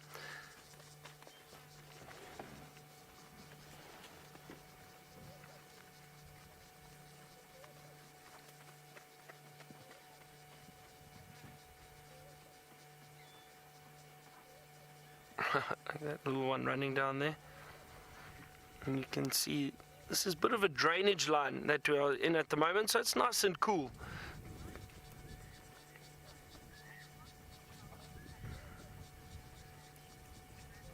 So Samantha has asked, why are zebras black and white? I can't see how these colors help for camouflage. So Samantha, it's a good point. It doesn't really help for camouflage, but I must admit, when these zebra are in the dense thickets, it does make it difficult to spot them. One of the main theories behind the zebra's black and white stripes, and I say theory because I don't know if it's really possible to 100% prove these theories, but one of the main theories, and the one that I think is the most accurate, is that when these zebra are being hunted by lions, for example, with a herd of zebra moving away from a pride of lions, when they're running, these stripes actually blend in. So when they're very close together, it makes it difficult for the lions to identify and to separate an individual from the group. So it might blend in and cause a dazzle, and that's often why they're called a dazzle of zebra. And that movement and all those stripes mixing and passing one another, it makes it difficult to see where one zebra starts and another one ends. So I think that's a very good theory behind the zebra's black and white stripes. Another theory was that it helps regulate the temperature, but I don't think that's very accurate at all. I think the other one is probably the more plausible. And if you do see a group of zebra running and moving together, you'll see it is actually difficult to see all the different zebra within a herd.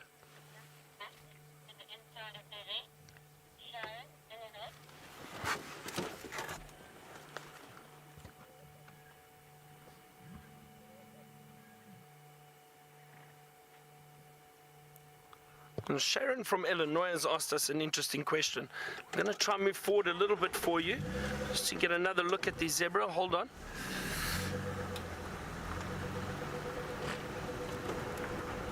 There we go. Now Sharon from Illinois has asked us, why do the zebra have that black spot on the inside of their legs? And you can actually see it there on the front inner side of the leg.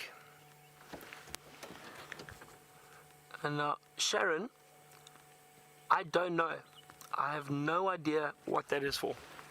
So if any of our viewers have got an idea, I don't think it's a gland. You know, some of these animals, like a lot of the antelope species, have got these glands around their feet and legs, and that is to scent mark territory. I don't think that's the case with the zebra. I could be mistaken, but I don't think so. But I'm not sure what that little black spot is for, unless it's just a marking on the zebra for some reason. I really have no idea. So if any of our viewers do have an idea or do have a theory, please let us know. Hashtag SafariLive, send in your comments or questions at wildearth.tv, and maybe you can shed some light on it. Oh, I just had a little butterfly fly over us. It's very difficult to sometimes show you all of these little things because it does happen very quickly. It looked like a monarch butterfly that just flew past us. Let us carry on. I'm going to head towards Buffelshoek Dam. With it being so hot, I'm hoping that we get some animals coming down to drink or just in that general vicinity.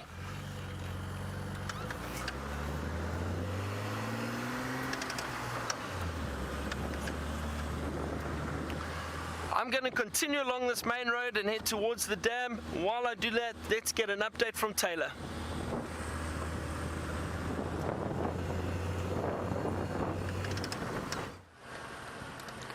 Right, now unfortunately Mr. Quarantine has moved away from where we saw him. He moved further into Mala Mala. I think something caught his attention. Oh, hello Roller. Let's see if this roller is going to stop. Now, which is a pity for us. It's flying off into the distance, as you can see. It doesn't look like it's going to land anytime soon, but I'll keep my eye open for that lilac-breasted roller. Oh, there we go. There it is. Can you see it through there? But we'll keep an ear out. There's another guide there who's just waiting to see if he does perhaps return. And if he does, they said they're going to let me know, which will be exciting. But otherwise, we'll have a little scratch around and see if we can't pick up on Kanyeni's tracks and figure out where she's gone. I also don't think she would have gone too far. It was exceptionally hot today. And you see this beautiful lilac-breasted roller. You can tell that it's a little bit on the windy side by how it's having to balance on that branch. It almost keeps going tail over the top of its head. And these are such lovely birds, and I'm envious of Brent, who got to see a broad-billed roller. I'm absolutely dying to see one of those, so that's something we're going to be keeping an eye out for. And these are incredible birds to watch, especially when they're flying around trying to catch insects, or when they dive down to the ground and catch a grasshopper. I always think that that's quite amazing. That beautiful white supercilium. It almost looks like an eyebrow, which makes them so easy to identify. And off it goes. Right. That was lovely. Thank you, lilac-breasted roller. Did you know that I've only ever got one really good picture of a lilac-breasted roller, and that was almost 2 years ago. It was actually when I first moved up into the sand that I was able to get one. It sat right on the branch next to me. I could almost reach out and touch it. I could not actually believe my eyes. And I thought that as soon as I was going to pull my camera out, this thing was going to fly away. And well, it didn't. It just sat there. I was completely sort of blown away by that sighting. And of course, I didn't have any guests with me, which was very frustrating, because it's one of the birds that everybody wants to try and get a photo of. Now it's really nice for you sitting at home and watching because you're able to take screenshots, but it's so difficult to pull a camera out, get the focus right, or sometimes the bird is too far, you can't reach with your lens.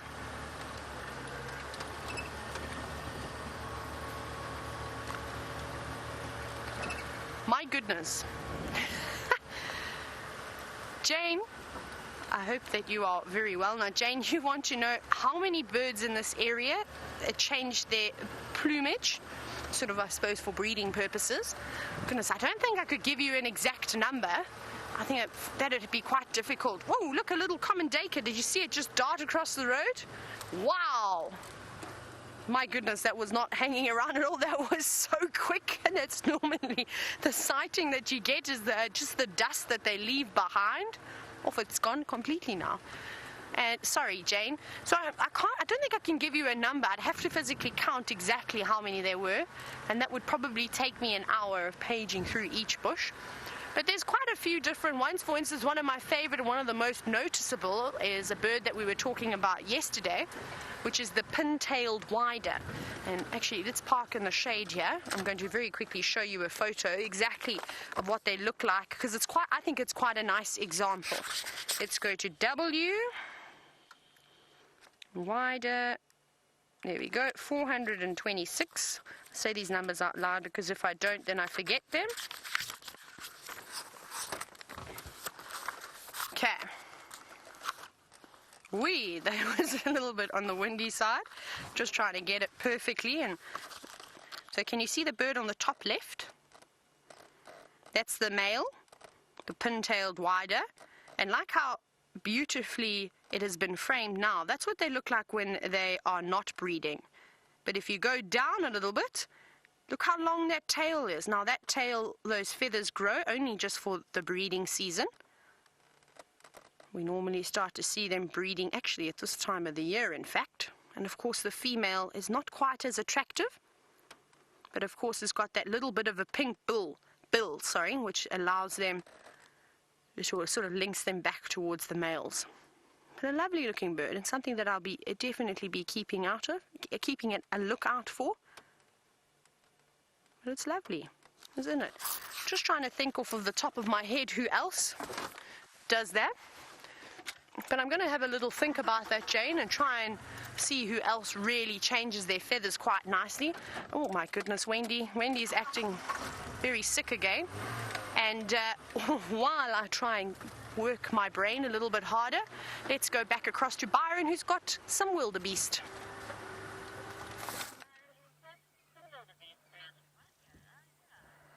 I do indeed have some wildebeest. The other plains game that we have in this area, and we call them plains game because they tend to enjoy open areas, and have a look at these wildebeest that are enjoying all this green grass at the moment.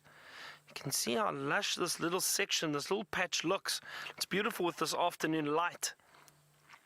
And they are enjoying feeding on this vegetation. It's interesting, usually you'll find wildebeest and zebra in the same area, and the wildebeest actually feed on the shorter grass, and the zebra usually feed on the longer bits of the grass.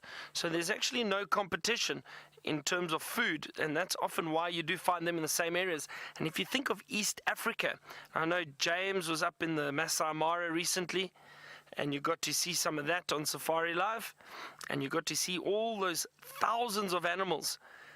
And usually you see the zebra and the wildebeest all moving together. And even in this area, we don't have migrations here in southern Africa.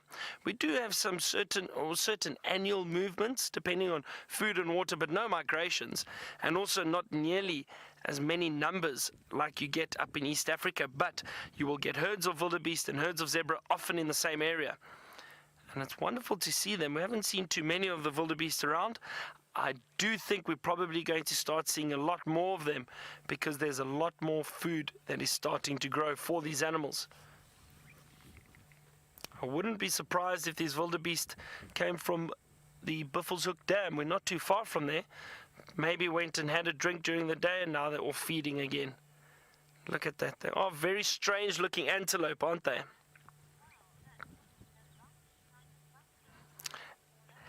And Paula has just sent us a comment, and I was about to say it, and Paula says, wow, these look a lot like buffalo. They do, Paula, they do look like buffalo, but they're not related to buffalo at all. They are completely in the antelope family. They're all part of the antelope family. The wildebeest do have a similar digestive system, though, to the buffalo. They are both ruminants, so kind of related. And ruminants are animals that have a four-chambered stomach. They have a very efficient digestive system, so they get as much nutrients as they possibly can out of all the food that they eat. But they are not buffalo at all. They are completely part of the antelope species, antelope family rather. One of my guests once told me, and they said, it looks like the wildebeest has kind of been put together with leftovers from other animals. I'm not too sure how the wildebeest would feel about that, but they are strange looking antelope, long faces. They're also known as gnu because of that very strange sound that they make. I don't know if I can make a gnu sound, but their alarm call, if they do have any predators around, or if the males are trying to challenge each other for territory, the males can be quite territorial. They'll give a grunting, snorting sound, which sounds a little bit like a gnu, gnu, gnu. And that's where they get the name gnu from. I mean, I think. I'm sorry, my animal sounds are terrible at the moment, so I'm not very good at mimicking them. There are only certain birds, maybe lion and leopard, I can get away with that. But we'll do that another time. So it's nice to see all these wildebeest around here.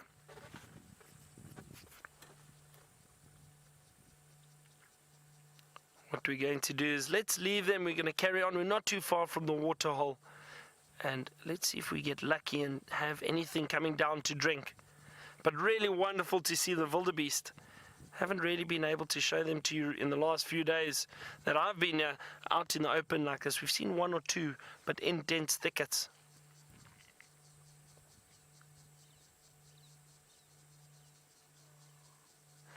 Right, isn't that great?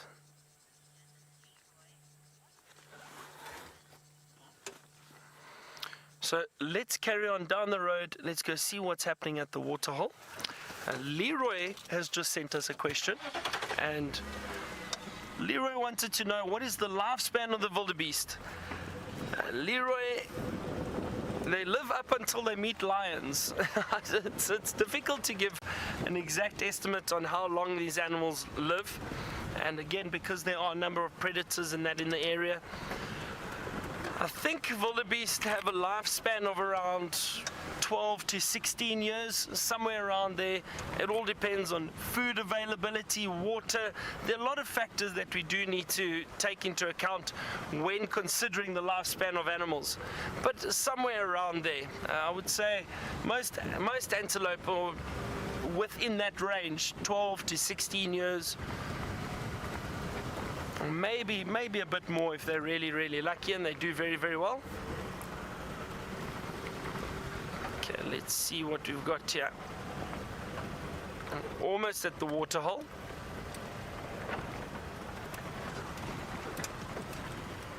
Just scanning around, having a good look.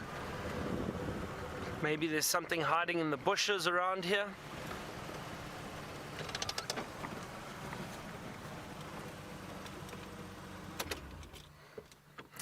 There's something in the water.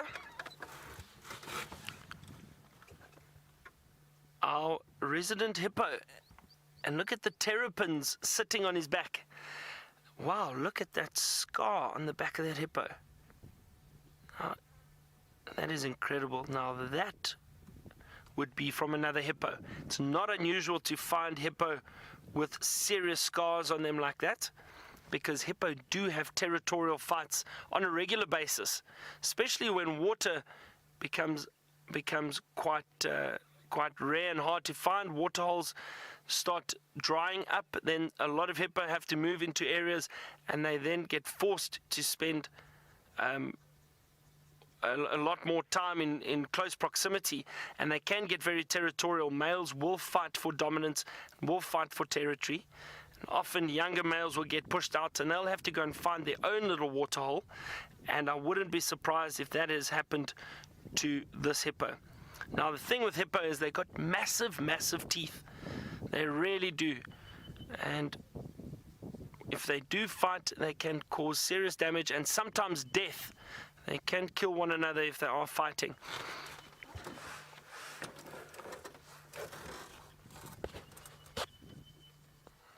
And it's interesting to see those terrapins basking on the back of that hippo. The terrapins actually play quite an important role with a lot of these animals. These animals that like to go and lie in the water or get close to the water, like buffalo, elephant, not necessarily, but the elephant do go into the water and bathe and splash, but not like, they don't necessarily lay in the water like hippo or buffalo. And what these terrapins actually do is they feed off the ticks on the hippo. They eat them and pick them off these animals. So they actually play quite an important role. I think they're using this hippo as a rock at the moment just to sun themselves warm up. Perhaps the water is a little bit cooler, so they're basking in the sun. Isn't that interesting? That one looks like it might slide off the hippo. We're just changing position.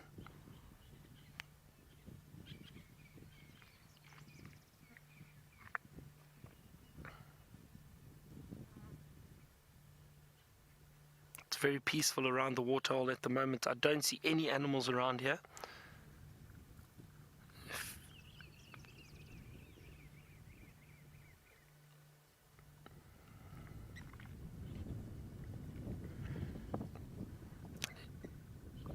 Bit of a breeze over the dam. It's so nice actually. Brian and I have really been commenting on the heat this afternoon. Very, very hot.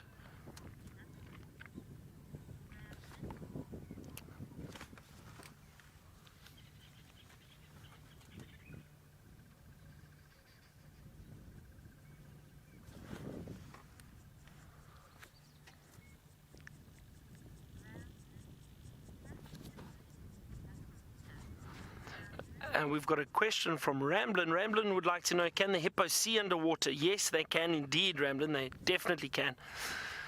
Now, in parts of Africa, where, I mean, hippo are found throughout Africa, and in parts of Africa where there are very deep rivers, the hippos run on the bottom of the waterholes or the rivers to get from one side to the other. And they will open their eyes and they can see very, very well underwater. And as I said, they run on the bottom. They don't actually swim. The hippos don't necessarily swim. You may see some footage, if you're lucky, of hippos running, and then what they do is they kick off the bottom of these riverbeds and they kick themselves up. They do kick their legs a bit, but they're not actually swimming, just to come up for air, and then they'll go down and run again until they reach shallow water. They don't stay in deep water all the time. Usually it's an area that they can either stand or lay down and just keep their head above the water to be able to breathe.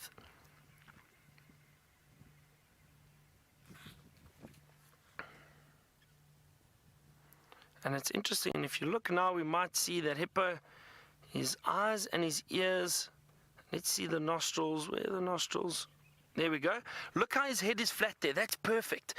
What I wanted to point out is how all the important organs, his sense organs, the nostrils, the eyes and the ears are all situated quite flat right at the top of the head, so that they're able to actually submerge completely and just keep that part of their body out of the water so they can hear, see and smell what's going on around them. It's a very interesting way the hippo have evolved over the years, so that they can stay in the water and still be completely aware of what's going on around them. But can you see that? That's actually wonderful, a wonderful pose from this hippo.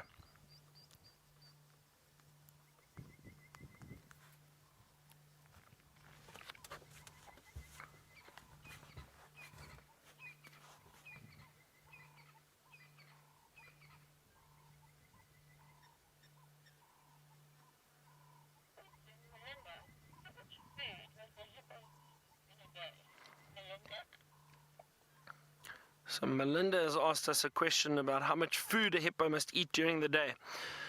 Melinda, it's hard to say because it can vary depending on the amount of food available. Hippo are grazers, so they feed on grass, and usually what happens is they move out of the water holes in the evenings. They'll move around and they'll go and feed. They'll go and look for grass. At the moment, there's very little grass around, so this hippo probably covers quite a large distance in the evening to find food. And I've read that they can cover anywhere between 5 and 10 kilometers in one night if they are looking for food when it is very dry. And judging by this area at the moment, there's not a lot of food around, but with this green grass coming out, the hippo's probably getting a bit more food. I'm not exactly sure how much it needs to eat though. I think it's between 20 and 50 kilograms of food a day, probably for a large hippo. But their digestive system is fairly efficient. It's not like an elephant that need so much food to keep those animals going. Or some of the larger animals, the bulk feeders like rhino or buffalo, they need to constantly feed. Hippo will rest during the day and then only go out and feed at night. So it's not nearly as much as those other large animals that we get in the area.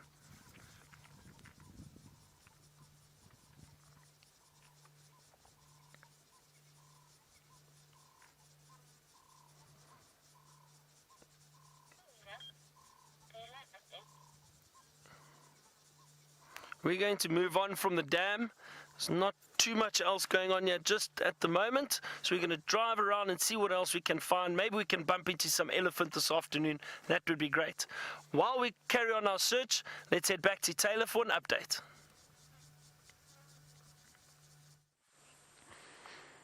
We seem to be having a lot of luck with the buffalo this afternoon, and I'm completely sort of flabbergasted as to the fact that we're not seeing hordes of animals around the various watering points. If you could only feel how hot it really is here today and how humid it was, well, if you were an animal, you'd definitely be hanging around in the water. But just a couple of buffalo. And not too many elephants, just those 3 that we saw earlier today. Sorry, those 4 that we saw earlier. And not even a footprint of any others. So that's quite bizarre, and that's something that I would really like to see, of course, is a beautiful big herd of elephants coming down to splish and splash. Now, we didn't have any luck on finding Nkanyeni. I had to look for her footprints, but she was on a serious mission this morning, and I'm not sure where she's disappeared to. So, myself and David are actually making our way back towards Djuma. But now you can see how desperate these animals are, how this buffalo has got its head tucked into the shrub. If you listen carefully, you hear a Deirdre's cuckoo calling.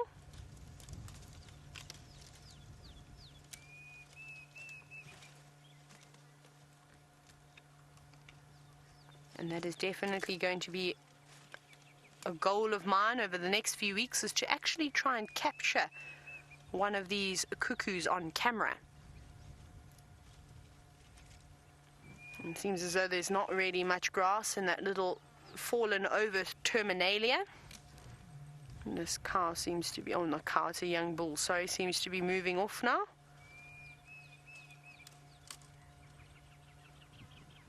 Beautiful sounds though, all of a sudden.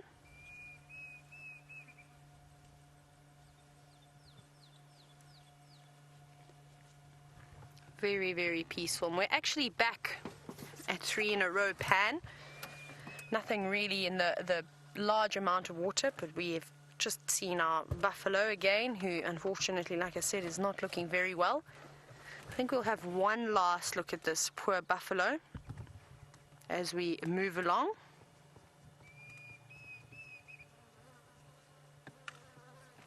And I think that by tomorrow morning, I don't think it will be around.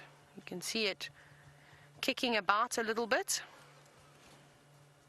Very thin, very hot and uncomfortable. Very sad. Nature can be so cruel sometimes. Now, I know you're probably thinking, why on earth aren't we helping these animals? Sorry, I've got a bee. Okay, the bee is gone now. Just came in to say hello. No, please don't come and sting us.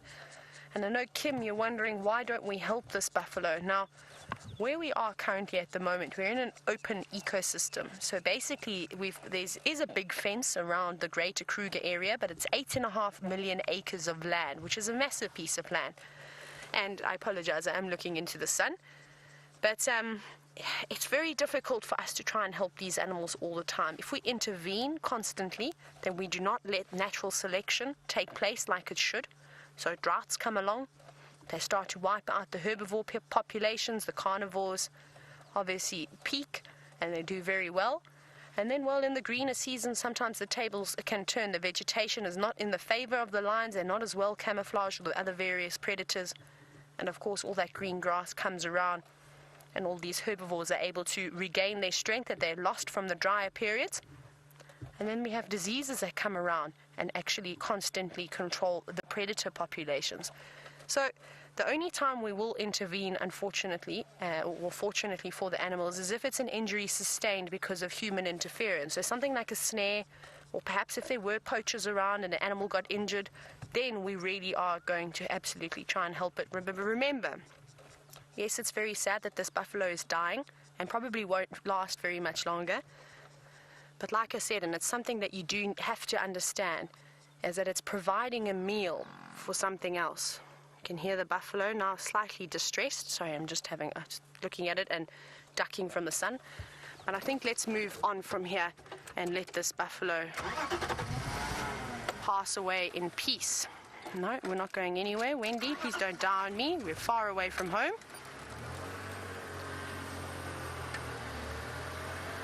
Now, we're lucky that we had that other bouts of rain, because it is going to give the animals a second chance of coming back after this drought period, but we don't know when we're going to have the next set of rains again. We keep thinking with this high humidity that's building up, we're going to have to get rain soon. That's sort of the typical trend. As it gets hot, hot, hot, it goes from a dry heat to a humid heat, and then it normally lasts for about a week, and then we get a big thunderstorm. And I really hope that sort of happens. We don't have to have rain every single day. Ideally, what we need out here is we need sort of constant rain. If we could get rain once a week or once every second week, about 20 mils of rain for the next couple of months, that would be amazing. It would just keep a constant growth of the grass and allow the grass to get nice and long. We haven't seen it once where the grass, well, I haven't since I've been here seen it once when the grass has sort of got to taller than our knees, and we have had a fair amount of rain, but the gaps between the rain has just been too big. The amounts that we've had, if they were closer together, definitely would have been enough to sort of fuel all the vegetation that's around. But even if you just have a look over here, the small amount of rain that Cheetah Plains did get is bringing some of that grass through now, but very slowly. Like I said, we had about 20 mils of rain a few nights ago. I'm not sure how much Cheetah Plains had. I don't think they had as much. Maybe they had maybe about 10 mils of rain, but I don't think very more than that. It seems as though Buffels Hook actually had the most of the rain. I believe they had about between 25 and 30, which is great for them. So they seem to be quite lucky. And you know, I'll tell you something very frustrating. When I was guiding down in the southern sectors of the SAN, the property was sort of a figure of 8, and we had a northern and a southern section. The southern section touching down on the Sabi River. And there, it was the most bizarre thing. I'm just going to stop here because I know that the signal gets a little bit patchy if we go up ahead. We'd get these warnings on the radio, and I was guiding down in a lodge that was situated in the south. We get these warnings. Basically, managing director saying, be careful, there's lots of hail on its way, big thunderstorm, lightning, wind, you know, just be careful if you need to get back to a lodge when you can. And I'm doing this, literally looking up to what we're seeing now, going, what on earth is everybody talking about? There's no rain, no clouds, no hail, no nothing. And in the north, guides would be racing back to the lodges, dodging thunder and lightning, trees that are blowing over in the roads, of course a couple of hail, stones falling down as well, and we drove around like there was nothing. And we were only maybe about maybe a couple of kilometers from the northern sector where they were getting all the rain. So it's amazing how things like that happen and the weather becomes quite localized. Which way should we go? Okay, perfect. I'm just double checking that the gremlins don't like to live around here. But maybe we'll go and have a look and see what's happening where the dam cam is. Maybe we'll get lucky and see some elephants around there.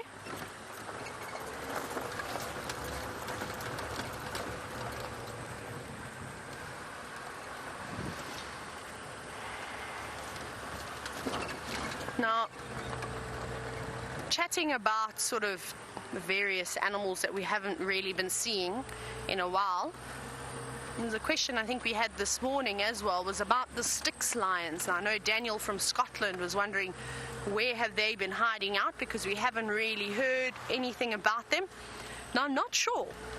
Like I said, I've only actually ever seen the Styx Pride once, and that was on my interview, not on my interview drive, but the morning prior to that I went out with Jamie and Jandre, and we went across to the Mala boundary, and of course we had I think they were actually on a kudu kill, and back then it was still all 8 cubs. And unfortunately, since then, they have not survived. So I'm not sure where they're hiding around. I checked the sort of areas that they've said to have liked here on Cheetah Plains, and I haven't seen any footprints. I think I've only ever seen lion tracks once since I've come across to Cheetah Plains, and nothing yet. I'll probably have to try and get hold of maybe some of the Nkoro guides and see what they have to say, because I know there was one lioness who had some new cubs, if I'm not mistaken. I think she had 2. It'll be quite interesting to try and follow up and sort of see what's happening with them. So Daniel, I'll have to get on that, and I'll have to get back to you about that question. Still just taking it easy, having a little scan around, seeing if there's not a leopard or anything perched up on some of these beautiful termite mounds that are in this area. My goodness. Now, I know we spoke about community nest spiders this morning, but I think that this is the biggest one I've ever seen. I just want to go back, and it was so beautiful the way that the sun was catching it. David, is that good? There we go.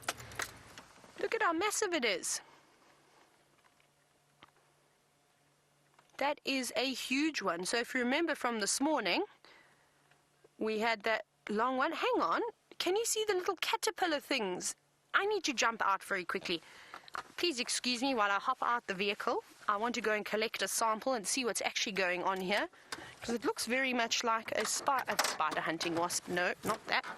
Oh, and I'm taking my little blankets with me that help me sit higher in the chair. Not that I'm particularly short. I don't seem to sit very well. Let me go around quickly. I'm going to try and figure out what's going on over here. Now, I suppose I need a stick. Hey, you get a little stick to capture. Where are those little worms that we saw moving, David? No, they are. What is this? Maybe they were little worms. I'm going to try and get one out. I'm going to bring it towards you. I'm just having a quick little look around here. So, hang on. Here's a live one. This one's been eaten. Caterpillar, it's your lucky day. Now, this is quite bizarre. I'm going to come around and show you. Now, if you look at this web firstly, you see how it's sort of blowing in the wind. Firstly, the silk is quite amazing. It's really strong, and quite a few birds actually use it to make their nests out of it. Now, if I turn it like that, can you see those caterpillars a little bit better? They're just stuck inside the web. One is dead, which I presume has been eaten by the community nest spiders. And the other one, well, I'm not sure. I'm just going to turn it towards me so I can have a closer look and then a little investigation. So perhaps they dropped down. I just want to see what trees are behind me from one of these bush willows.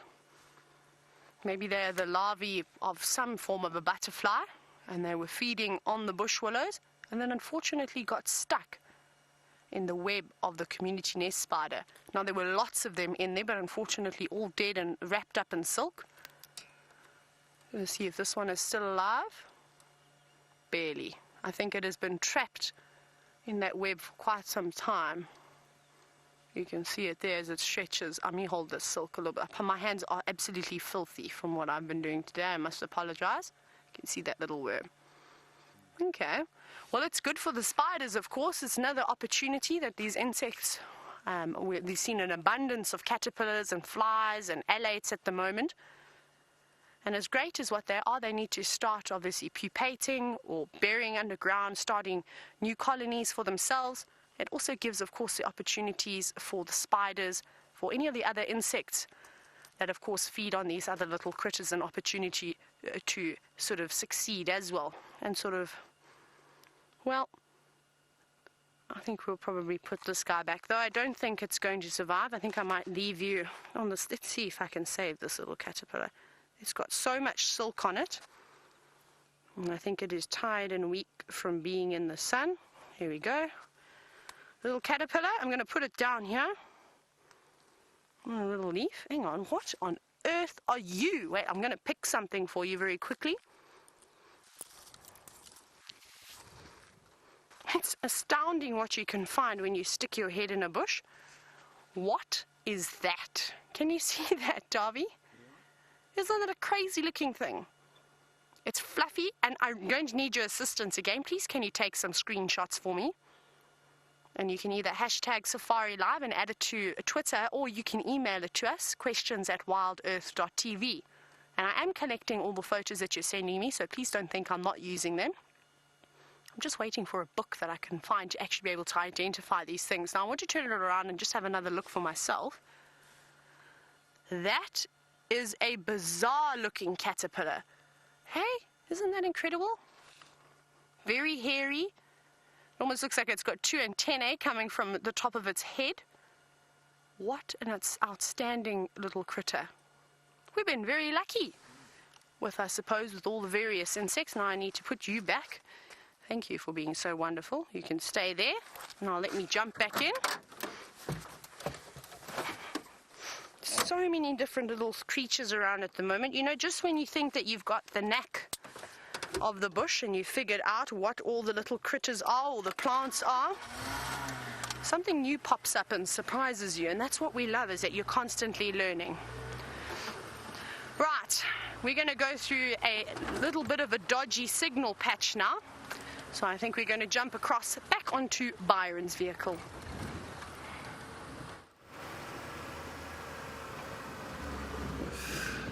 It's always interesting when you find those little bugs like Taylor's been finding, and a lot of them are quite difficult to identify, but it's great to see them.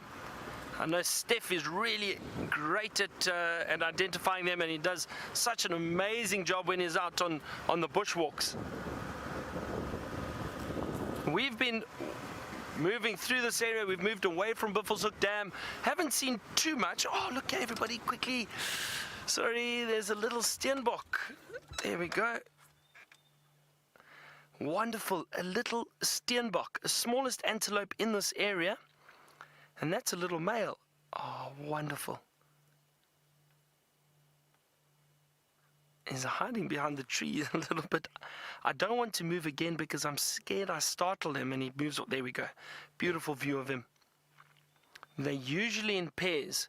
So there's very possibly a female around this area somewhere. And they're one of the small antelope, one of the antelope species that mate for life. The pair generally stay together. Obviously, unless one of the two die, then they will go and find another mate. But they do end up staying together and in the same territory. Oh, look here, everybody. We've got a very interesting bird just off to our right. Brian will scan across. Have a look at this. Right here on the termite mound. Look at that. That's a Coqui Franklin. How beautiful is that? He may call again. I just heard one calling in the distance. There we go. What a wonderful sound. And these are very secretive little franklins. I'm so glad we got to see it.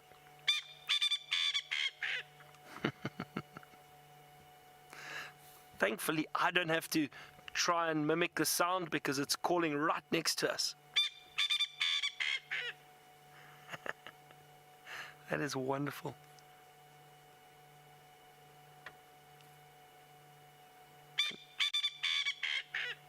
You often hear them, but they're tricky to see because they are small. This one has decided to stand right on top of the termite mound, and this is possibly a territorial call and trying to attract a mate. This is a male.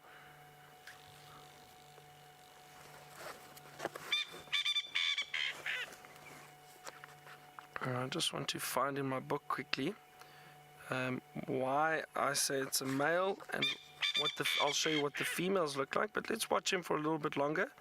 This is a wonderful sighting. You don't often get to see them, like I said, so it's really nice to see those beautiful colors.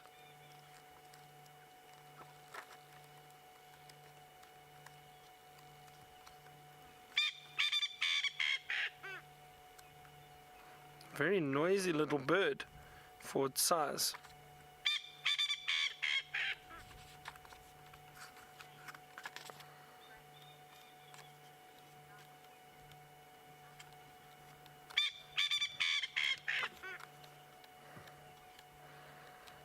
James has asked an interesting question. James would like to know, do all the Franklins have similar diets? Or is there slight variation to avoid competition? There is a slight variation, but generally they do all feed on seeds. Some will even feed on insects, but some of the larger ones, the crested and the Swainson's spur fowls, also fall into this family. They'll feed on some fruit. Bulbs, little roots and bulbs and seeds, even insects. These little Coqui Franklin, they'll feed mostly on seeds, shoots, and some little fruit. But what I want to show you is quickly the difference between the male and the female.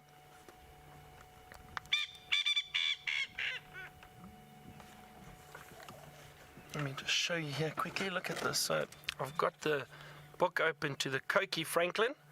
There it is. And you can see this is the male with the beautiful red head. And look at the female. A bit of white on the throat area and around that eye. Very different neck compared to the male. The body looks the same, but the head is different. So it's so nice to be able to see this male so close to us. Let's carry on watching him. If you were a photographer, you'd love this because it's beautiful light. William has asked, is there anyone calling back to him? There is indeed, William, and that's why I was saying that I'm sure it's going to call again. I can hear in the distance at least 2 calling back. So there are quite a few Coqui Franklin in this area, and I'm sure they're all giving their territorial call.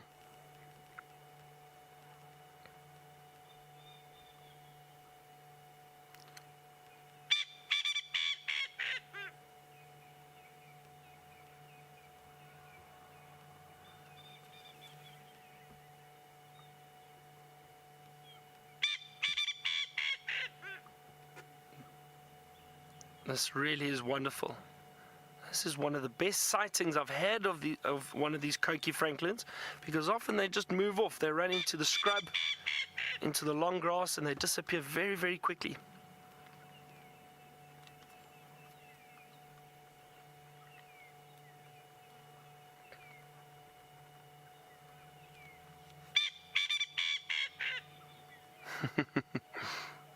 Calling non-stop.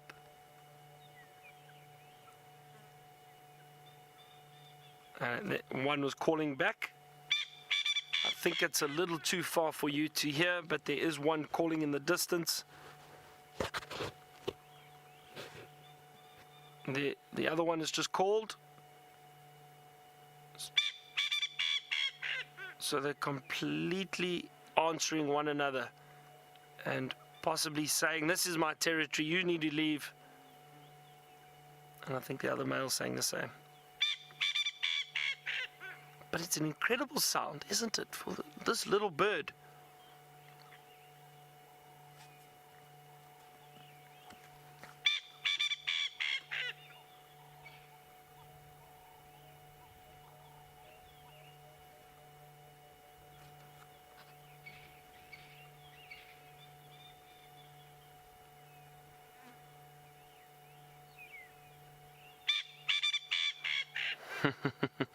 I think why don't we leave this male to continue his territorial calls, and let's go see what else we can find. But wasn't that wonderful? Such a nice surprise, watching a little Steenbok, and all of a sudden this Franklin started calling right next to us.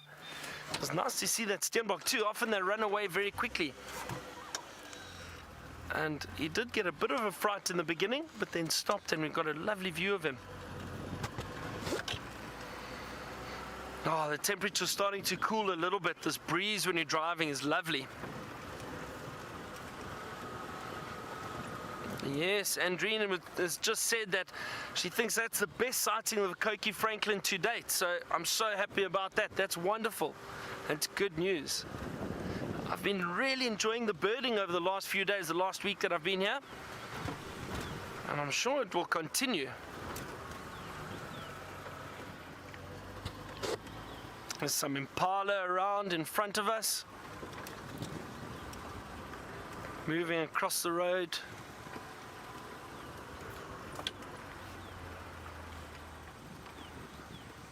We've been seeing a lot of impala.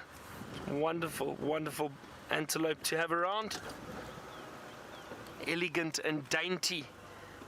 And look how agile they are too. I mean, if you see them running at full speed, it's incredible. There's a few off to our left in the thicket, just behind the termite mound. I think let's carry on and just see what else we can find. It's always nice to see the impala, but we have been seeing a lot of them around, so it's nice to also just see them, leave them so we don't disturb them too much. Hang on, there we go. A buffalo off to the left.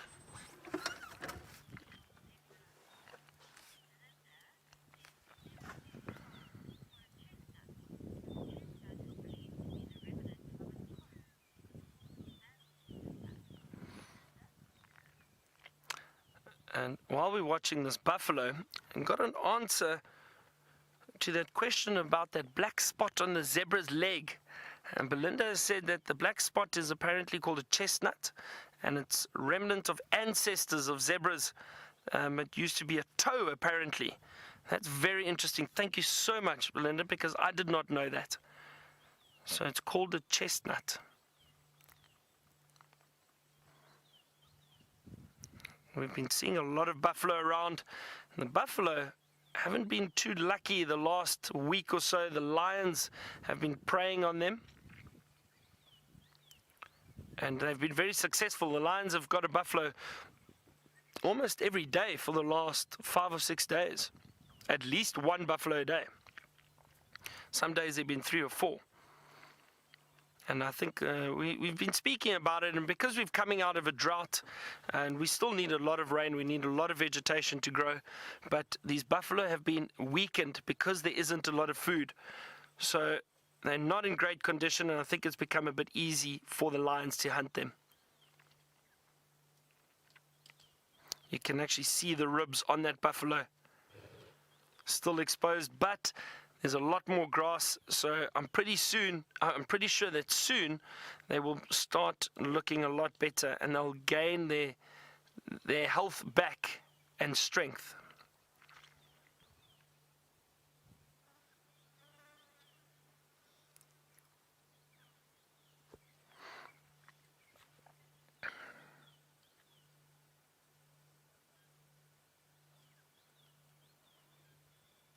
Look at those very sharp horns.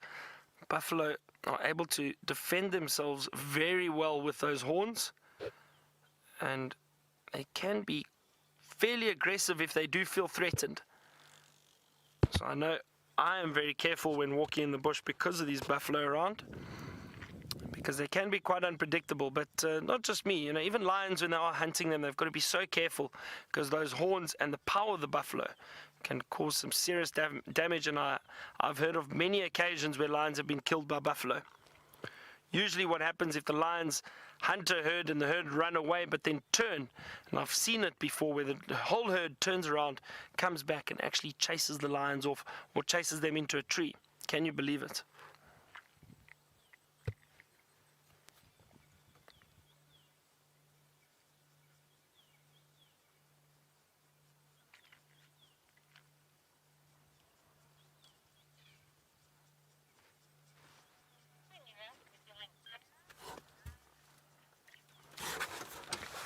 All right, so Taylor's back on Djuma. Look at that sunset though.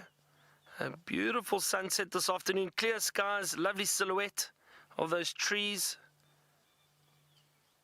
And let's just sit here for another minute just to enjoy that. Isn't that beautiful? Listen to I'm not sure if you can hear that. Cokie Franklin is still calling. Can you believe it? Still calling in the distance. But what a beautiful, beautiful sky. Just behind those few clouds.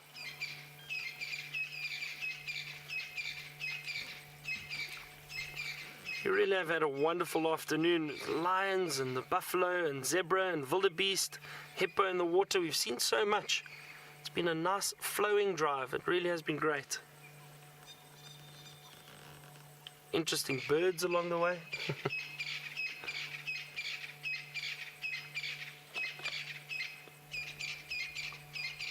So we're going to carry on moving.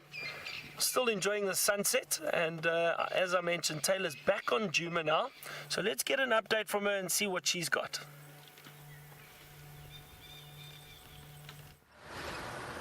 So our plan now, we're changing it up a little bit, and it's actually David's suggestion, is that, there's quite a few corrugations over here, and we go a little bit slower, is that he suggested, why don't we go and do a sunset cruise? And I think that is so fitting, as soon as you've just seen the sunset. Now we're going to head on down into this little dip, and then we're going to carry on, and we'll see who else is out and about. I'm hoping that we're going to see a couple of animals along here, just because it's been so hot today, as we keep stressing about, and of course it's nice and cool down in the drainage. So we'll just turn in here and have a little look-see. Right, into 4x4 we go. Go Wendy. Not allowed to get sick now when we're in the drainage line. But of course this is really lovely to see so many different types of trees, and maybe we'll get lucky and find that elusive cuckoo which we have been looking for. And actually, let's take a moment to just appreciate the sounds of the cicadas.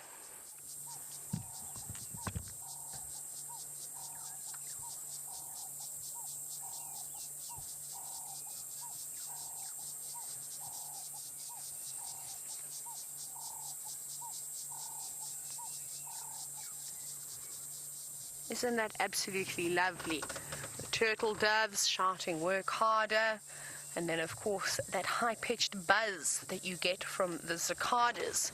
Now, it's actually not too bad this evening. I thought it was going to be a little bit louder than that. But when you're sitting in and amongst them on either side, I suppose the sound can reach about 130 decibels, which is very, very loud. Let's go along here and see who we've got. Come on, Wendy. You can do it. To just rearrange my blankets that I'm sitting on. I find that quite funny that I need to sit on blankets, because I'm not particularly short. I'm actually quite tall. But I don't know, Wendy seems to have a sunken seat, and I sink right down in it, and then you can barely see my head over the back seat of the chair. So they put me on blankets to raise me up. I think I need one of those baby boosters, you know, when you go to the cinemas and your child needs to see a bit higher than the chairs. I think I need to get one of those and perhaps sit in that. Now, it's a pity that the fruit on all these beautiful jackalberries that we're seeing along this river have disappeared so quickly. But if you remember correctly, this is actually the jackalberry where we watched the other morning a go-away bird that was feeding on a couple of fruits that were still left, but they weren't ripe just yet. Now I can hear a Deirdre's cuckoo. I'm just going to have a quick scan for it. Where are you?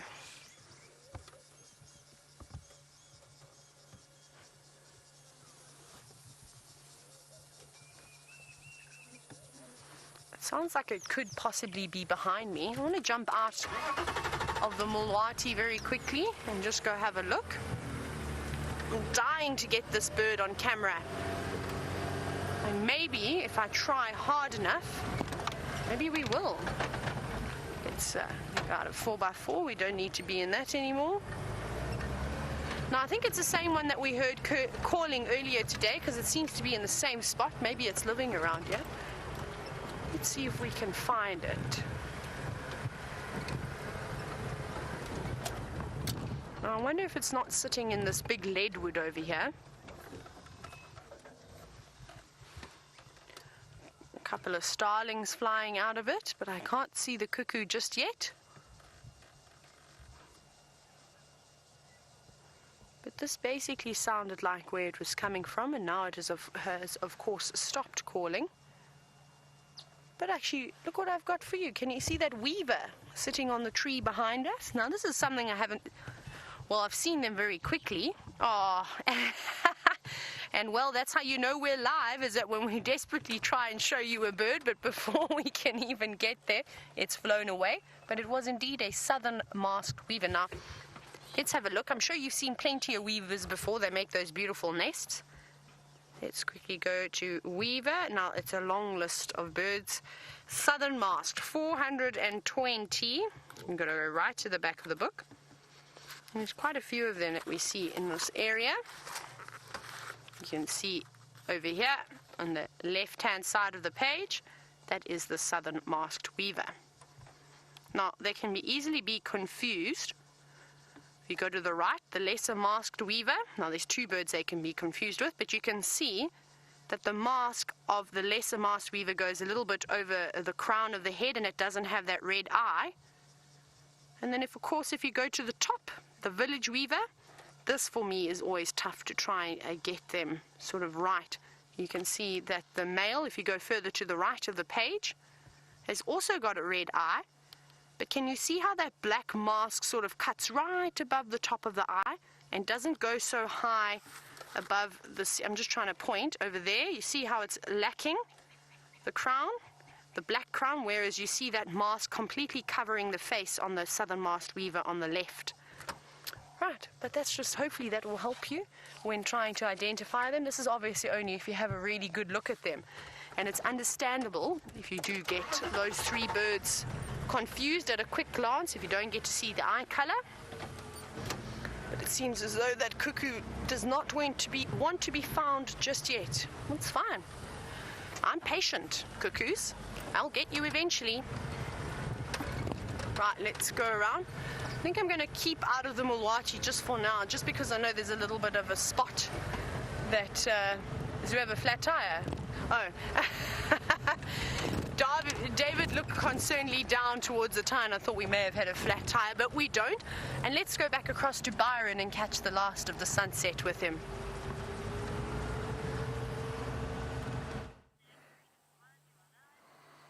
This is an incredible sunset, Taylor. I hope you can see it where you are. I know you've gone down into the drainage line, but an absolutely beautiful sunset. Nice bit of cloud cover, and always helps having the clouds around. And I always chat about it and mention, you know, this is usually when we'd stop our drive with our guests and get out, stretch the legs a little bit, and have some refreshments. So if you're at home watching, wherever you are around the world, maybe get yourself something to drink and enjoy the sunset with us. It's so relaxing, so peaceful. There's a nice little cool breeze that's just picked up. The temperature's dropped. It's very peaceful. A few birds calling in the distance. A Cape turtle dove. Really is wonderful.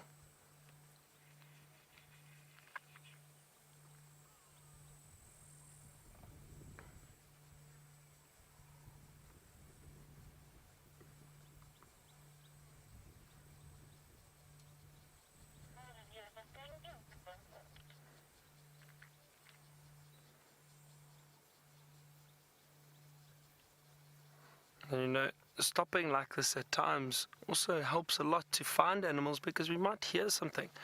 Maybe the call of a leopard, a territorial call, or an alarm call from some antelope or birds or monkeys. We could potentially find something else. And also, the amount of times I've stopped for our sundowners, or just to enjoy a sunset or a sunrise, and something's wandered out of the bush. Oh, I can hear some zebra. Don't know if you all got to hear that, but there was some zebra calling in the distance.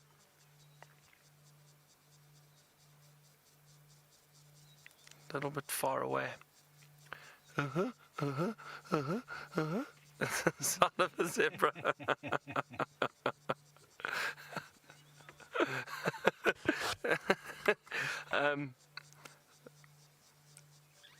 I have got some other good news though.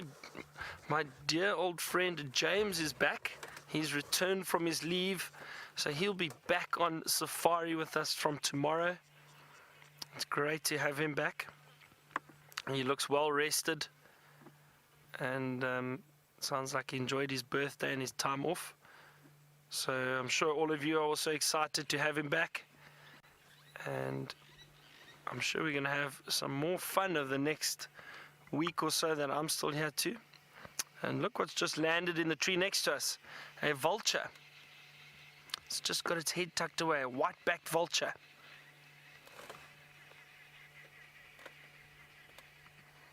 Enjoying the sunset with us.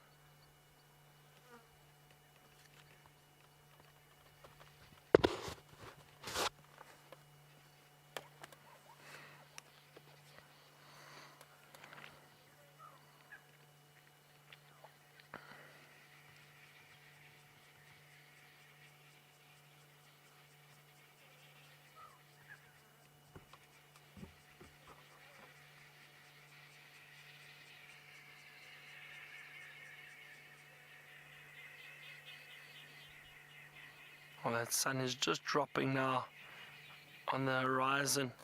Have a look at that.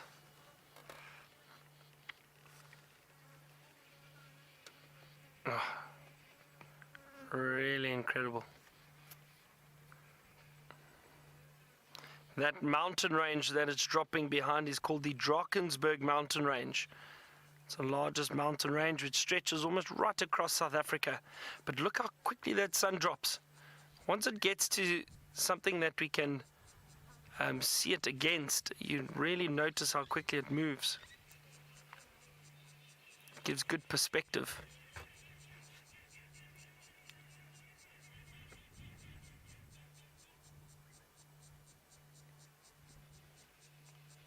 And gone. That color will probably stay in the sky for quite some time. Beautiful orangey red.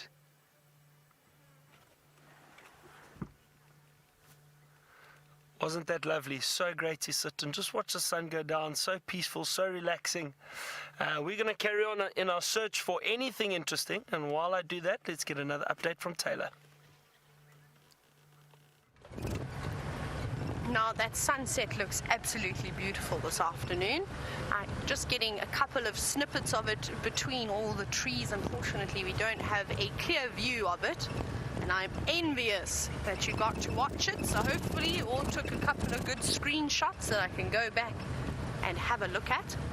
Now we're currently on our way towards the Djuma Pan, so you can have a look, and I shall pretend to be the dam cam for a little bit longer. But we're not too far. We're probably only a few hundred meters away. So this is going to be quite exciting. And then we'll also be able to have a look and see how nice and green the grass is. Just checking around here. And I wonder when Karula's going to come back with her little ones. It would be so nice to see her back in the area again. Maybe tomorrow morning. Let's see if I dream about leopards tonight. Though I am also missing the nkuhumas, so I suspect I'm probably going to have to try and find them again at some point in the next couple of days. My leopard streak has been absolutely wonderful, Right, I think it's time for a change, and hopefully we'll see some lions. You all know how much I love those Nkuhumas. Now, I believe, and I'm so excited that we're on day 50 of our cat streak. Isn't that absolutely incredible? And I loved how we weren't seeing any leopards at all for quite a few days, and then we got to see 4 different leopard in such a short space of time, in 2 days. Isn't that incredible? Right, we've arrived, we're almost there, and I can see lots and lots of wildebeest on the lovely green plains, just sort of south of the dam. Let's have a little closer look. We're going to reposition ourselves. And I wonder if Henry's around. Henry, are you here today? Look at how stunning this is. I'm just going to go up a bit further. Get us a nice spot that we can look back onto these wildebeest. Isn't this stunning? With, of course, that beautiful light that's sitting at the back in the distance. And then, of course, all these wonderful wildebeest that are walking around. Now, it almost looks like they're all walking uphill, but don't worry, it's just sort of the gradient of the ground. And this is one of the bigger herds of wildebeest I've seen since I've been here. We've seen a couple herds, but sort of few and far between. So it's quite nice to see all these females, and of course a couple or one impala lost in amongst the wildebeest. Looks like it's looking for the rest of its herd. There's a couple at the back. And to whichever male wildebeest lives in this area, well, he must be smiling from ear to ear, having all these lovely ladies around him. There's even a couple of guinea fowl further to the left, where the logs are. There's so many different animals here. And for a change, the guinea fowl are being quiet. You can see they're all grooming themselves, doing one last forage before the sun sets, and then I suspect they're going to pick a tree and fly up to it and roost there for the evening. You can see all the wildebeest again, all the youngsters, and all the females look like they're getting rather large bellies. And I wonder which animal species it's going to be first this year, that we're going to see the first baby. Is it going to be a wildebeest? Is it going to be an impala? I wonder what your guesses are. I'd like to hear what guesses you think as to who we're going to see the first baby of the season from. Whether it's a zebra, wildebeest, impala, kudu, you name it. I think it's going to be, this is a tough one. I want to say impala because they're the most abundant, but then I also want to say a zebra because sometimes they're sneaky and they can have their foals a little bit earlier. I'm going to go with the zebra. I think we're going to see a baby zebra, a foal. That'll be the first one.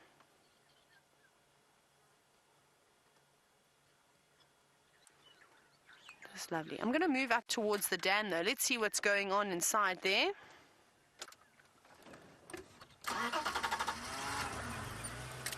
There's a couple of beautiful big waterbuck which we're going to have a look at as well. They're standing right up along the fence though.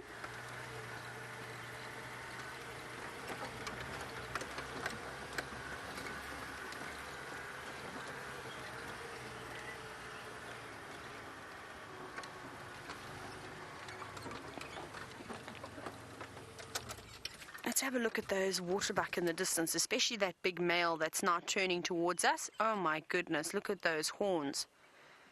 Now, if you're watching for the first time and you're wondering what on earth that fence is at the back there, that is just a very small electric fence that is going around one of the lodges to try and keep as many of the larger animals out as possible, but it doesn't always work.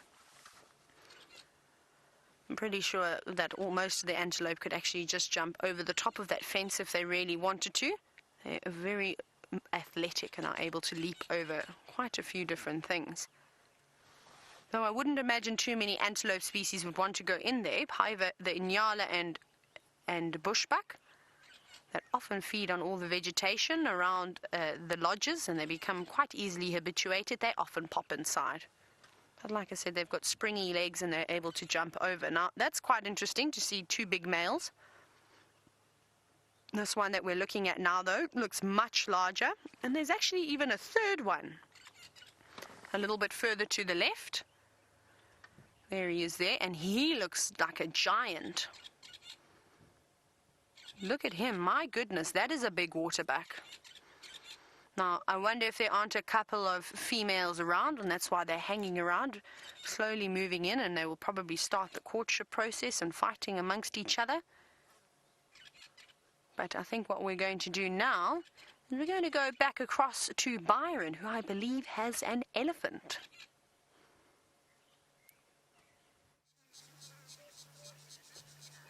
I do indeed have some elephants, and we actually mentioned it not too long ago. I said maybe we bump into a herd of elephant, and we have. And I'm so happy. Sun has set, and they're moving through these thickets, feeding. There's a few of them around. What I'm going to do is, I think this road bends a little bit to the bottom. And just there's a little bit of a dip in front of us, I should say.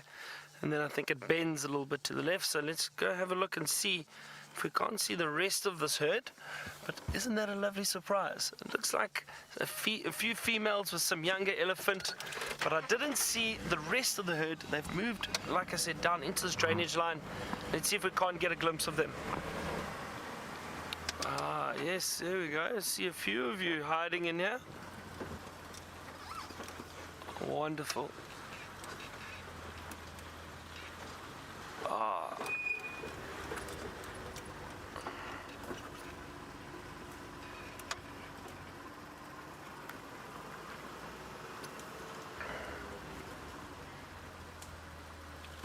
Look at this, everyone.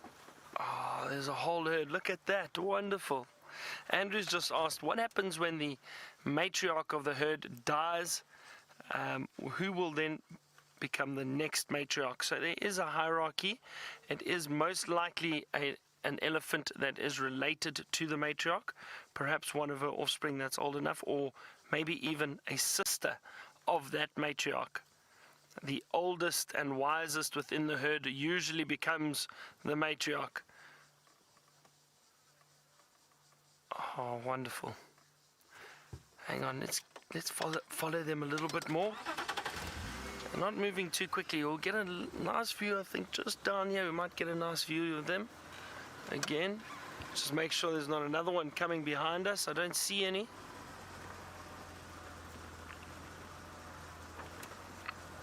They seem to be enjoying all this vegetation down in this drainage line. Ooh.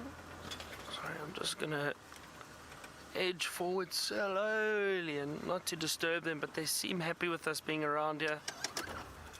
There we go. Isn't this fantastic? My absolute favorite, to be able to sit and watch elephant like this. I'm so happy.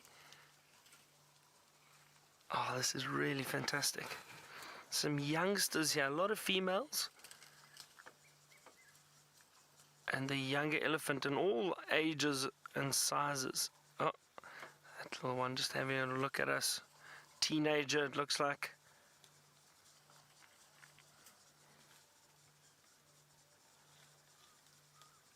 Another younger elephant there.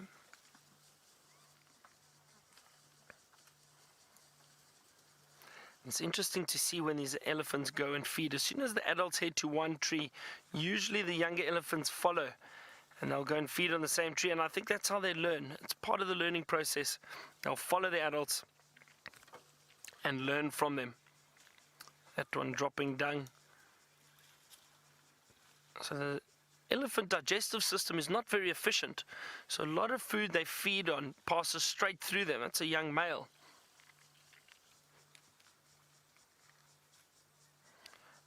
And they only absorb about, if I'm not mistaken, it's about 30% of all the food that they actually eat.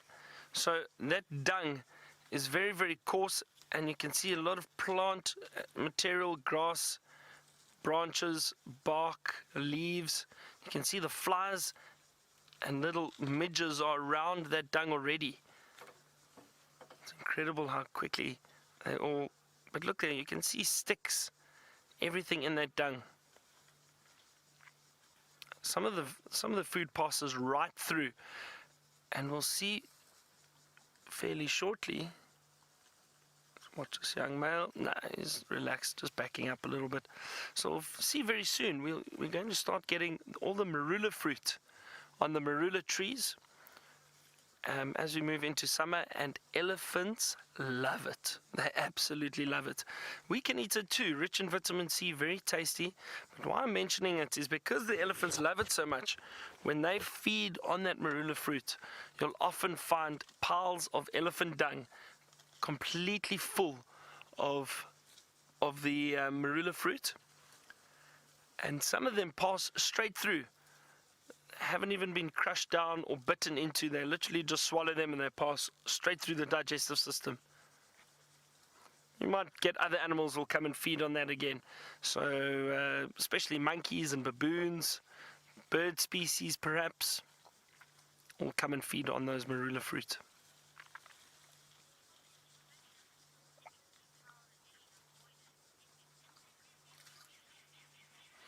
Yeah, interesting comment by William. He was saying it's interesting to see how that elephant avoided stepping in his own dung.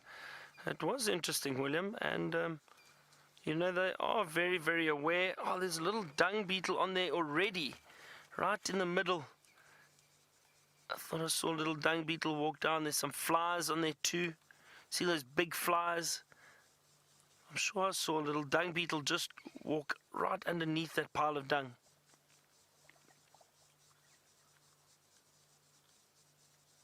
So yes, William, very interesting to see that elephant avoid its dung and not step in it.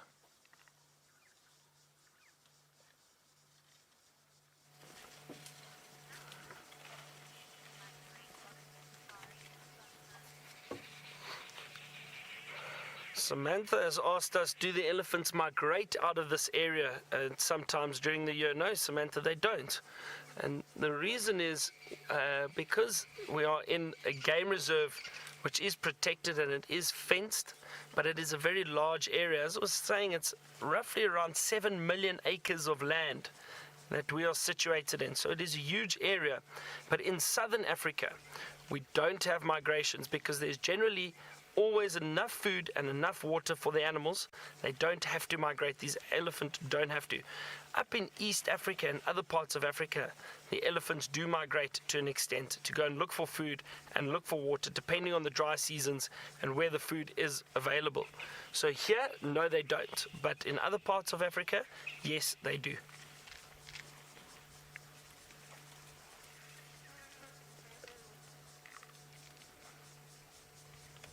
Just going to move forward a little bit again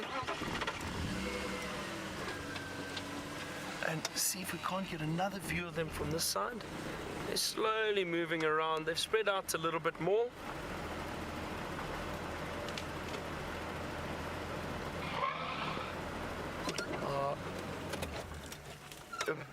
Bush Mum has just said, what a lovely and gentle way to end the drive. So good for the soul, and I could not agree with you more. Look at this little one. Isn't that wonderful? It's been a great way to end. We had a beautiful sunset, very calm, peaceful sunset. And now this herd of elephant, completely relaxed and feeding around us. This little one gave half an attempt at a trumpet, just breathing quite heavily through its trunk. It's so funny, sometimes you get quite a reaction from these little ones. They do react to the vehicles and they try and show off a little bit. And I've seen them come rushing out and shaking their ears and then quickly turn around and see if mom is still behind them. They're quite brave when the adult females are close by, and then they usually just scurry off again.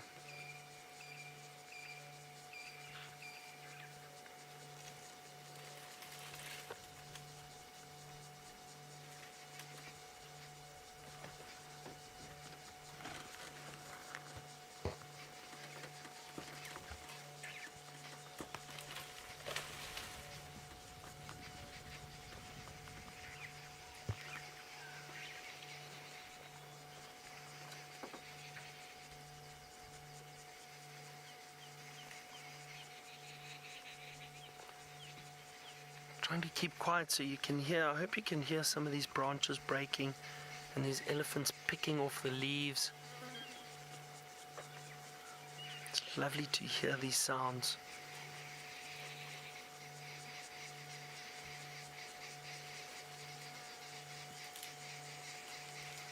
We've got a few birds calling in the distance, giving their last calls for the afternoon or for the evening. Ah, listen to that. Some francolins, some sounded like some arrow-marked babblers.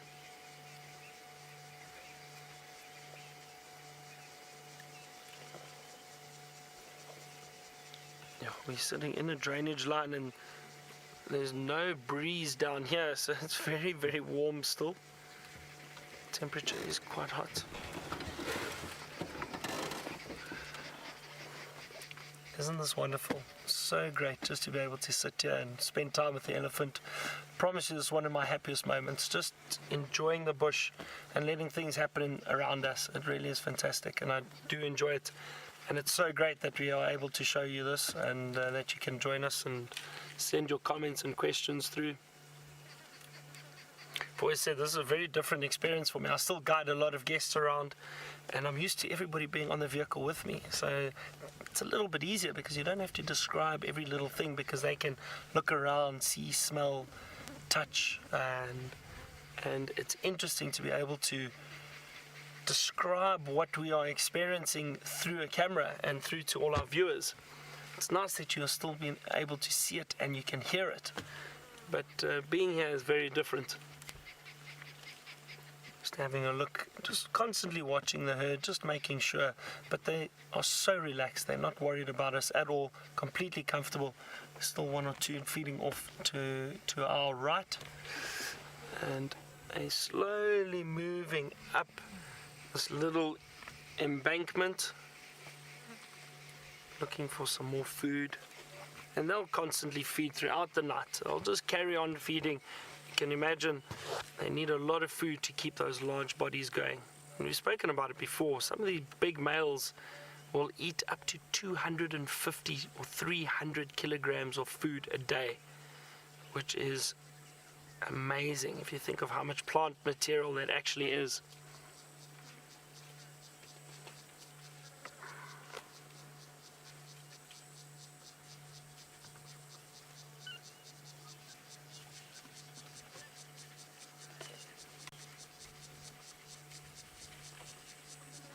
Nita, thank you so much for your comment. You said you'd love to have me as a guide. Oh, that would be great. Maybe one day I can take all of you on safari. Look how that elephant's rolling that branch in its mouth and stripping the bark off and feeding on the bark.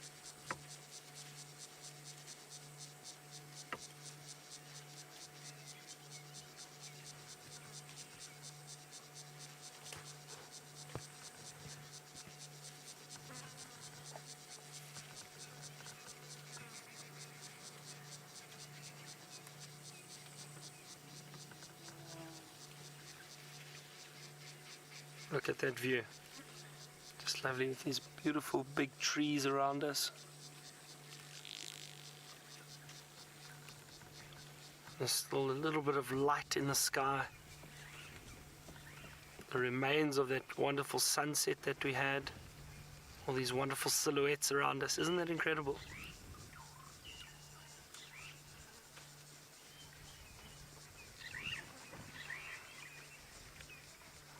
We're going to continue. I'm going to get the spotlight out and see what we can find with the spotlight. While I do that, Taylor's still at Jumapan, or via Telepan. Let's see what she's got.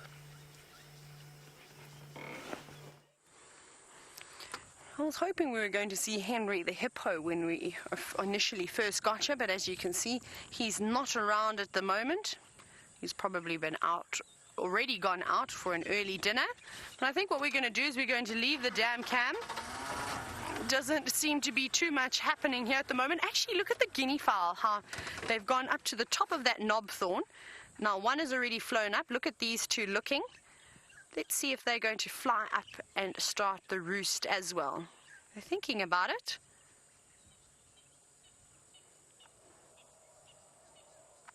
Goodness gracious. There's some elephants shouting in the very far distance. So there's a guinea fowl up on top of that knob thorn. There it goes, look. There we go, starting a trend. The two are up there now, and I suspect that the third guinea fowl, there it goes. Up it goes. See, they fly exactly like chickens, not very well. It's not graceful like an eagle, unfortunately, but they can only do the best with what they've got. And well, they don't need to fly far. They just need to be able to get away quickly, I suppose, if something is chasing them. And to be able to fly just a couple of meters off the ground, well, that's perfect. And this is where I think that they're going to sleep tonight. It's getting settled in quite nicely. Here we go, guinea fowl. That's a lovely branch to sit on. Right, well, we're going to carry on now. I'm also going to get the spotlight out.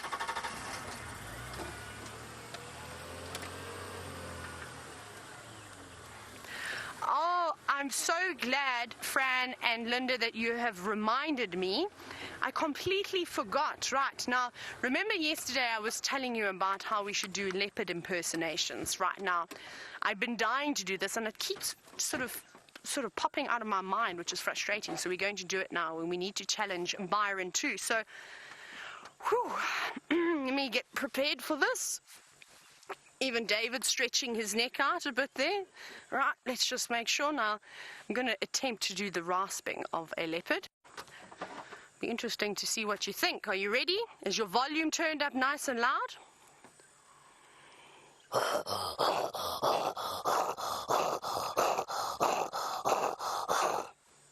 What did you think? I got a round of applause to David. David, I would have preferred a standing ovation. No, I'm just teasing. I'm being cheeky now. Thank you, Kirsty.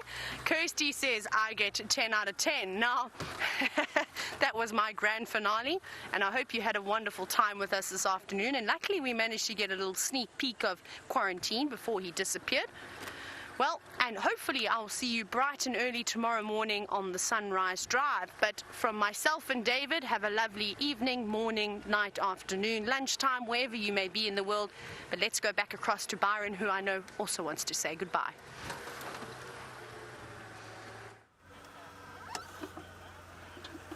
So I just heard a leopard call, everybody. It sounds like it's quite close by.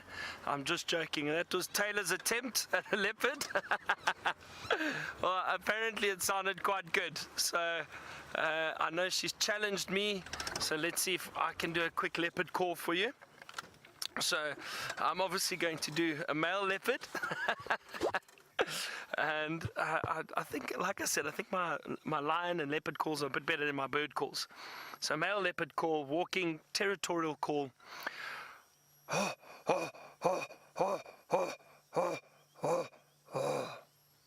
How's that? Oh dear. Yeah, I think Kirsten's a bit biased. She gave me a 6 out of 10 and Taylor 10 out of 10. Oh dear. Oh dear.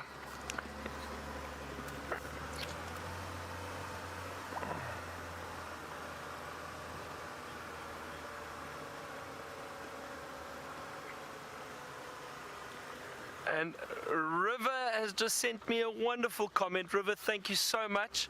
You said, I'm your favorite. Thank you, River.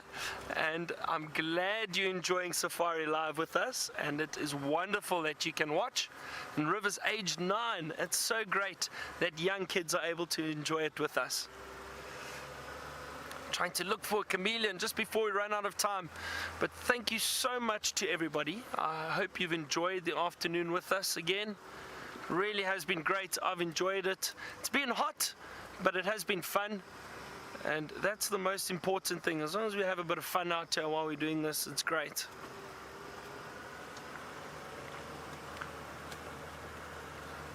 Scanning very, very carefully.